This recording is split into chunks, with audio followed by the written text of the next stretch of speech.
Praise the Lord. Hallelujah. വലതുകരമുയർത്തി പറയാം hallelujah, hallelujah. പ്രിയമുള്ളവരെ, ഇന്ന് വചന സന്ദേശമായിട്ട് നിങ്ങളുമായിട്ട് പങ്കുവയ്ക്കുക. ഇന്നത്തെ വിശുദ്ധ കുർബാനയ്ക്ക് ഇടയിൽ നമ്മൾ വായിച്ചു കേട്ട വചനഭാഗത്തിൽ നിന്നുള്ളൊരു വചനമാണ്. മർക്കോസിൻ്റെ സുവിശേഷം 5-ാം അധ്യായം 37-ാമത്തെ വചനമാണ്. മർക്കോസ് 5:37. വചനം എങ്ങനെയാണ്?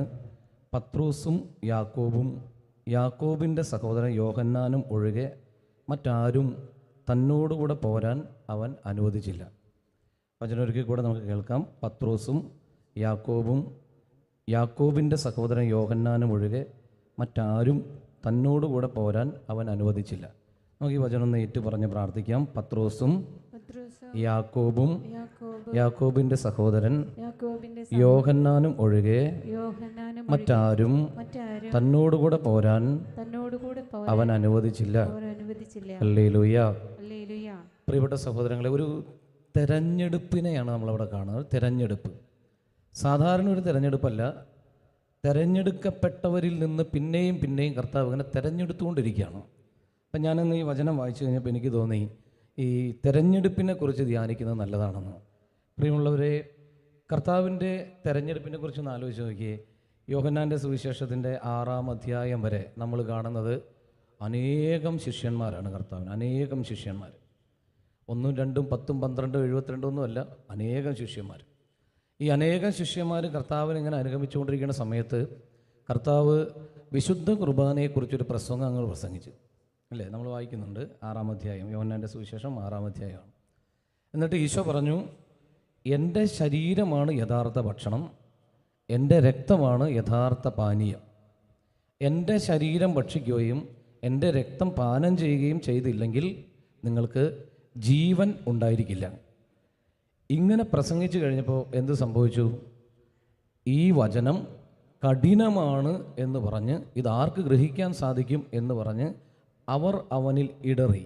ആര്? വചനം കേൾക്കാമെന്ന ജനങ്ങളെന്ന് നമുക്ക് പറയാം. പക്ഷേ ഇന്നത്തെ പ്രത്യേക പശ്ചാത്തലത്തിൽ അച്ഛൻ ഇങ്ങനെ പറയാണ്, കർത്താവ് ആദ്യം തിരഞ്ഞെടുത്ത അനേകം ശിഷ്യന്മാർ ഇങ്ങനെ പറഞ്ഞുകൊണ്ട് അവനിൽ ഇടറി. എന്താണ് വിഷയം? യേശുവിൻ്റെ ശരീരം ഭക്ഷിക്കണം, യേശുവിൻ്റെ രക്തം പാനം ചെയ്യണം, അല്ലെങ്കിൽ ജീവൻ കിട്ടുകയില്ല എന്ന് പറഞ്ഞതായിരുന്നു വിഷയം. അങ്ങനെ അവരെല്ലാവരും എഴുന്നേറ്റ് പോകാനായിട്ട് തുടങ്ങി. ആദ്യത്തെ തിരഞ്ഞെടുക്കപ്പെട്ടവരിൽ പലരും ഒടിയും തട്ടി ഇങ്ങനെ പോകുന്നതാണ് നമ്മൾ കാണുന്നത്. അങ്ങനെ എല്ലാവരും ഇങ്ങനെ പോയിക്കൊണ്ടിരിക്കുന്ന സമയത്ത് അപ്പോസ്തലന്മാർ കുറച്ച് പേര് ഓടി വന്ന് കർത്താവിനോട് പറയാണ്, കർത്താവേ, ദേ എന്തോരം പേരുണ്ടായിരുന്നതാ, എല്ലാവരും പോവാണ്. എന്താ പോകാൻ കാരണം? വിശുദ്ധ കുർബാനയെ സ്നേഹിക്കണം, വിശുദ്ധ കുർബാനയല്ലാതെ രക്ഷയ്ക്ക് വേറെ വഴിയില്ല എന്ന് കർത്താവ് പറഞ്ഞു. അതാണ് കാരണം. അപ്പം അങ്ങനെ അനേകം പേരെ തിരഞ്ഞെടുത്തതിൽ നിന്ന് ഒരുപാട് പേര് കൊഴിഞ്ഞുപോയി. മനസ്സിലായോ? അത് കഴിഞ്ഞിട്ട് ഈശോ അവരിൽ നിന്ന് 72 പേരെ തിരഞ്ഞെടുത്തു. 72 പേരെ ഈശോ 72 പേരെ സുവിശേഷം പ്രസംഗിക്കാൻ വേണ്ടി അയക്കുന്നത് നമ്മളിങ്ങനെ വചനഭാഗത്ത് വായിക്കുന്നുണ്ട്. 72 പേരെ തിരഞ്ഞെടുത്തു. പിന്നെ ഇങ്ങനെ 72 പേരെ കർത്താവ് ഇങ്ങനെ ക്ലോസ് ഒബ്സർവേഷൻ നടത്തിക്കൊണ്ടിരിക്കുക, ഇങ്ങനെ നിരീക്ഷിച്ചുകൊണ്ടിരിക്കുക. ഇവരെങ്ങനെ 2 പേരായിട്ടൊക്കെ വിടുമ്പോഴും ഇവർ വന്ന് റിപ്പോർട്ട് പറയുമ്പോഴൊക്കെ ഈശോ ഇങ്ങനെ ഇവരെ തന്നെ നോക്കിക്കൊണ്ടിരിക്കുക, ആരാണ് ബെസ്റ്റ് എന്ന് നോക്കിക്കൊണ്ടിരിക്കുകയാണ്. അങ്ങനെ അവരിൽ നിന്ന് അവൻ പ്രാർത്ഥിച്ച് മലമുകളിലേക്ക് കയറി. പിന്നെ അവൻ തനിക്ക് ഇഷ്ടമുള്ളവരെ അരികിലേക്ക് വിളിച്ചു. മർക്കോസിൻ്റെ സുവിശേഷം 3-ാമത്തെ അധ്യായത്തിലാണ് നമ്മളത് കാണുന്നത്, അല്ലേ? 3-ാം അധ്യായത്തിൻ്റെ 13-ാമത്തെ വചനം. പിന്നെ അവൻ മലമുകളിലേക്ക് കയറി തനിക്ക് ഇഷ്ടമുള്ളവരെ അരികിലേക്ക് വിളിച്ചു, അവർ അവൻ്റെ സമീപത്തേക്ക് ചെന്നു. ഇങ്ങനെ നമ്മൾ വായിക്കുന്നത്. ഒന്ന് കരമുയർത്തി പറയാമോ? Hallelujah, hallelujah. ഈ വചനം കൂടി ഒന്ന് ഏറ്റു പറയാമോ? പിന്നെ അവൻ മലമുകളിലേക്ക് കയറി തനിക്ക് ഇഷ്ടമുള്ളവരെ അടുത്തേക്ക് വിളിച്ചു, അവർ അവന്റെ സമീപത്തേക്ക് ചെന്നു. പ്രിയമുള്ളവരെ, അങ്ങനെ 12 പേരെ തെരഞ്ഞെടുത്തു. 12 പേരെ തെരഞ്ഞെടുത്ത് തൻ്റെ കൂടെ കൊണ്ടു നടക്കുന്നതിനിടയിൽ കർത്താവ് ഈ 12 പേരുടെയും പ്രവർത്തനങ്ങളെ സൂക്ഷ്മമായി ഇങ്ങനെ നിരീക്ഷിച്ചുകൊണ്ടിരിക്കുകയാണ്. അങ്ങനെ നിരീക്ഷിച്ച് അവരിൽ നിന്ന് വിശ്വസ്തരായിട്ടുള്ള 3 പേരെ തിരഞ്ഞെടുത്തു. പിടിയോ? അതാരൊക്കെയാണ്? അതാണ് ഇന്ന് നമ്മൾ വായിച്ചു കേട്ടത്. മർക്കോസ് 5:37 പറയുന്ന 3 പേര്: പത്രോസ്, യാക്കോബ്, യാക്കോബിൻ്റെ സഹോദരനായ യോഹന്നാൻ. 3 പേര്, പത്രോസ്, യാക്കോബ്, യോഹന്നാൻ, ഇങ്ങനെ 3 പേരെ കർത്താവ് പ്രത്യേകം തിരഞ്ഞെടുത്തു.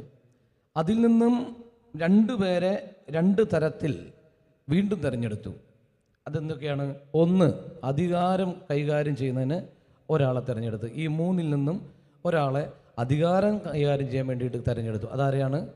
പത്രോസിനെ തിരഞ്ഞെടുത്തു. ഇനി ഈശോയുടെ ചങ്കോട് ചേർന്നിരിക്കാൻ, ഈശോയ്ക്ക് എപ്പോഴും ഉള്ളു തുറന്ന് സ്നേഹിക്കാൻ, ഈശോയെ ഒരുപാട് സ്നേഹിക്കുന്ന ഒരാളെ നോക്കി കർത്താവ് തിരഞ്ഞെടുത്തു. അതാണ് യോഹന്നാൻ. ഇന്നത്തെ ഈ സന്ദേശത്തിൻ്റെ മുഴുവനുമായിട്ടുള്ള ഞാൻ പറയാൻ നിങ്ങളോട് ഉദ്ദേശിക്കുന്ന ഒരു കാര്യം, യോഹന്നാൻ ശ്ലീഹായെ പോലെ ആകണം എന്നുള്ളതാണ്. യോഹന്നാൻ ശ്ലീഹായെ പോലെ ആകണം. അതിൽ കുറഞ്ഞൊരു സ്ഥാനം ഒരു ക്രിസ്ത്യാനി ആഗ്രഹിക്കാൻ പാടില്ല. പത്രോസ് ശ്ലീഹായെ പോലെ ആകാൻ ആഗ്രഹിക്കാൻ പാടില്ലെന്നാണ് എനിക്ക് പറയാനുള്ളത്. പത്രോസ് ശ്ലീഹ എന്താണ്? അധികാരം കൈകാര്യം ചെയ്യുന്ന ആളാണ്. അതുപോലെ ആകാനായിട്ട് നമ്മൾ ആഗ്രഹിക്കരുത്, പ്രാർത്ഥിക്കരുതെന്ന് എനിക്ക് തോന്നാറുണ്ട്. എനിക്ക് തോന്നുന്നത് ഈശോയുടെ അരികിൽ ചേർന്ന് നിൽക്കാൻ സ്വാതന്ത്ര്യം കിട്ടിയ യോഹന്നാൻ ശ്ലീഹായെ പോലെ ആകാൻ വേണ്ടി പ്രാർത്ഥിക്കണമെന്നുള്ളതാണ്.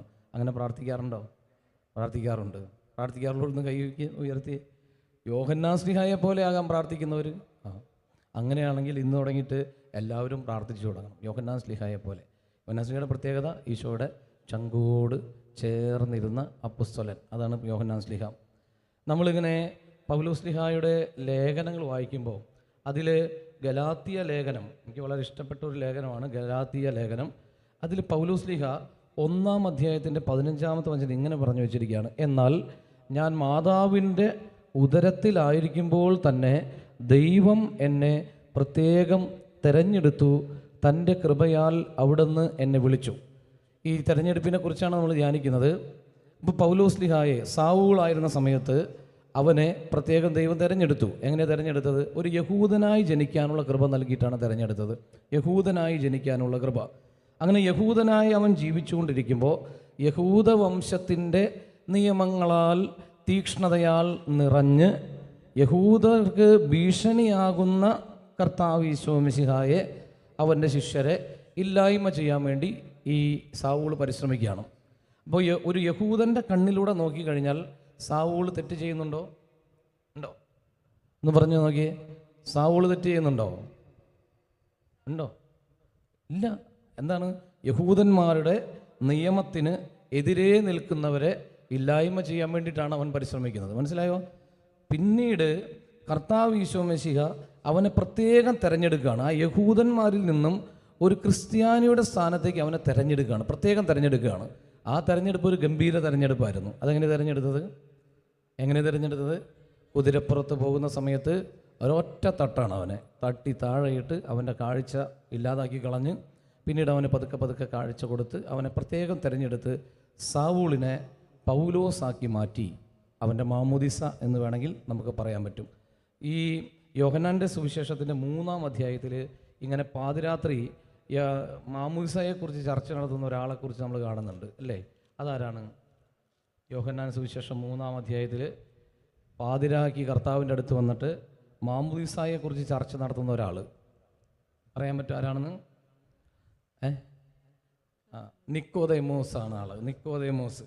അപ്പോൾ നിക്കോദേമോസിനോട് യേശു പറയുന്നൊരു കാര്യമുണ്ട്. യേശു പറഞ്ഞു, യോഹന്നാൻ 3:3 വചനം. യേശു പറഞ്ഞു, സത്യം സത്യമായി ഞാൻ നിന്നോട് പറയുന്നു, വീണ്ടും ജനിക്കുന്നില്ലെങ്കിൽ ഒരുവന് ദൈവരാജ്യം കാണാൻ സാധിക്കില്ല. ഒരിക്കൽ തിരഞ്ഞെടുത്തവരെ ആ തിരഞ്ഞെടുക്കപ്പെട്ടവരിൽ നിന്ന് വീണ്ടും ഒന്നുകൂടി തിരഞ്ഞെടുക്കുകയാണ്. എങ്ങനെ? മാമോദീസായിലൂടെയാണ് 2-ാമത്തെ തിരഞ്ഞെടുപ്പ് വരുന്നത്. പ്രിയമുള്ള സഹോദരങ്ങളെ, നമ്മുടെ ഓരോരുത്തരെയും ഒരു ക്രിസ്ത്യാനിയെക്കുറിച്ച് ചിന്തിച്ച് നോക്കിയ ഒരു ക്രിസ്ത്യാനിയെക്കുറിച്ച് ചിന്തിക്കുമ്പോൾ അവൻ്റെ ആദ്യത്തെ തിരഞ്ഞെടുപ്പ് ഫ്രീ ഗിഫ്റ്റാണ്. Free gift. എങ്ങനെ? അമ്മയുടെ ഉദരത്തിൽ ഉരുവാകുന്നതിന് മുൻപേ അവിടുന്ന് അവളെ സ്നേഹിച്ചു, തൻ്റെ തിരഞ്ഞെടുക്കപ്പെട്ടവരുടെ ഗണത്തിലേക്ക് അവളെ ജനിപ്പിക്കാൻ ദൈവം തീരുമാനമെടുത്തു. അതാണ് ആദ്യത്തെ തിരഞ്ഞെടുപ്പ്. കരമെടുത്തി പറഞ്ഞേ ഹല്ലേലൂയ, ഹല്ലേലൂയ. പ്രിയപ്പെട്ടവരെ, നമ്മളിങ്ങനെ ധ്യാനിക്കണം, നന്നായിട്ട് ചിന്തിച്ചുകൊണ്ടിരിക്കണം. നമ്മളെ ദൈവം എന്തോരം സ്നേഹിക്കുന്നേ. നമ്മൾ ജനിക്കുന്നതിന് മുൻപേ, അമ്മയുടെ ഉദരത്തിൽ നമ്മൾ വരുന്നതിന് മുൻപേ അവിടെ നമ്മൾ സ്നേഹിക്കുകയാണ്, പിന്നെയും സ്നേഹിക്കുന്നു. അപ്പം നമ്മൾ പോലും അറിയാതെ നമ്മളെ തിരഞ്ഞെടുത്തവനാണ് കർത്താവ്. ഞാൻ ഈ 8-ലും 9-ലൊക്കെ പഠിക്കുന്ന ഒരു സമയത്ത് കാറ്റഗിസം പഠിക്കാൻ പോകണം. ഞായറാഴ്ചകളിൽ കാറ്റഗിസം പഠിക്കാൻ പോകണം. അപ്പോൾ എൻ്റെ വീടിൻ്റെ അവിടെ നിന്ന് ഒരു 3 കിലോമീറ്ററോളം ദൂരമുണ്ട് കാറ്റഗിസം പഠിക്കാൻ പോണ സ്ഥലത്തേക്ക്. ഡോൺ ബോസ്കോ സ്കൂൾ, എൻ്റെ ഇടവക ഇരിങ്ങാലക്കുട കത്തീഡ്രൽ പള്ളിയാണ്. അവിടെ കാറ്റഗിസം ഒരു 4 സെൻറ്ററുകളിലായിട്ടാണ് നടക്കുന്നത്. അതിൽ ഡോൺ ബോസ്കോ സ്കൂള് അറിയാമോ? സലേഷ്യൻ അച്ഛന്മാരുടെ സ്കൂളാണ് ഡോൺ ബോസ്കോ സ്കൂള്. അവിടെയാണ് ഞങ്ങൾ കാറ്റഗിസം പഠിക്കുന്നത്. അപ്പോൾ ഈ കാറ്റഗിസം പഠിക്കാൻ പോണ സമയത്ത് ടി വി ഉള്ള ഓരോ വീടിൻ്റെയും ജനലിൽ കൂടെ എത്തിച്ചു നോക്കിയിട്ടാണ് പോവുക. ഇപ്പോൾ നമ്മുടെ എല്ലാവരും വീട്ടിൽ ടി വി ഉണ്ട്. ടി വി ഇല്ല എന്ന് പറയുന്ന പോലെ എന്തോ ഒരു കുറവാണ്. പക്ഷേ അന്ന് അങ്ങനെയല്ലായിരുന്നു. എല്ലാവരുടെയും വീടുകളിൽ ടി വി ഇല്ല.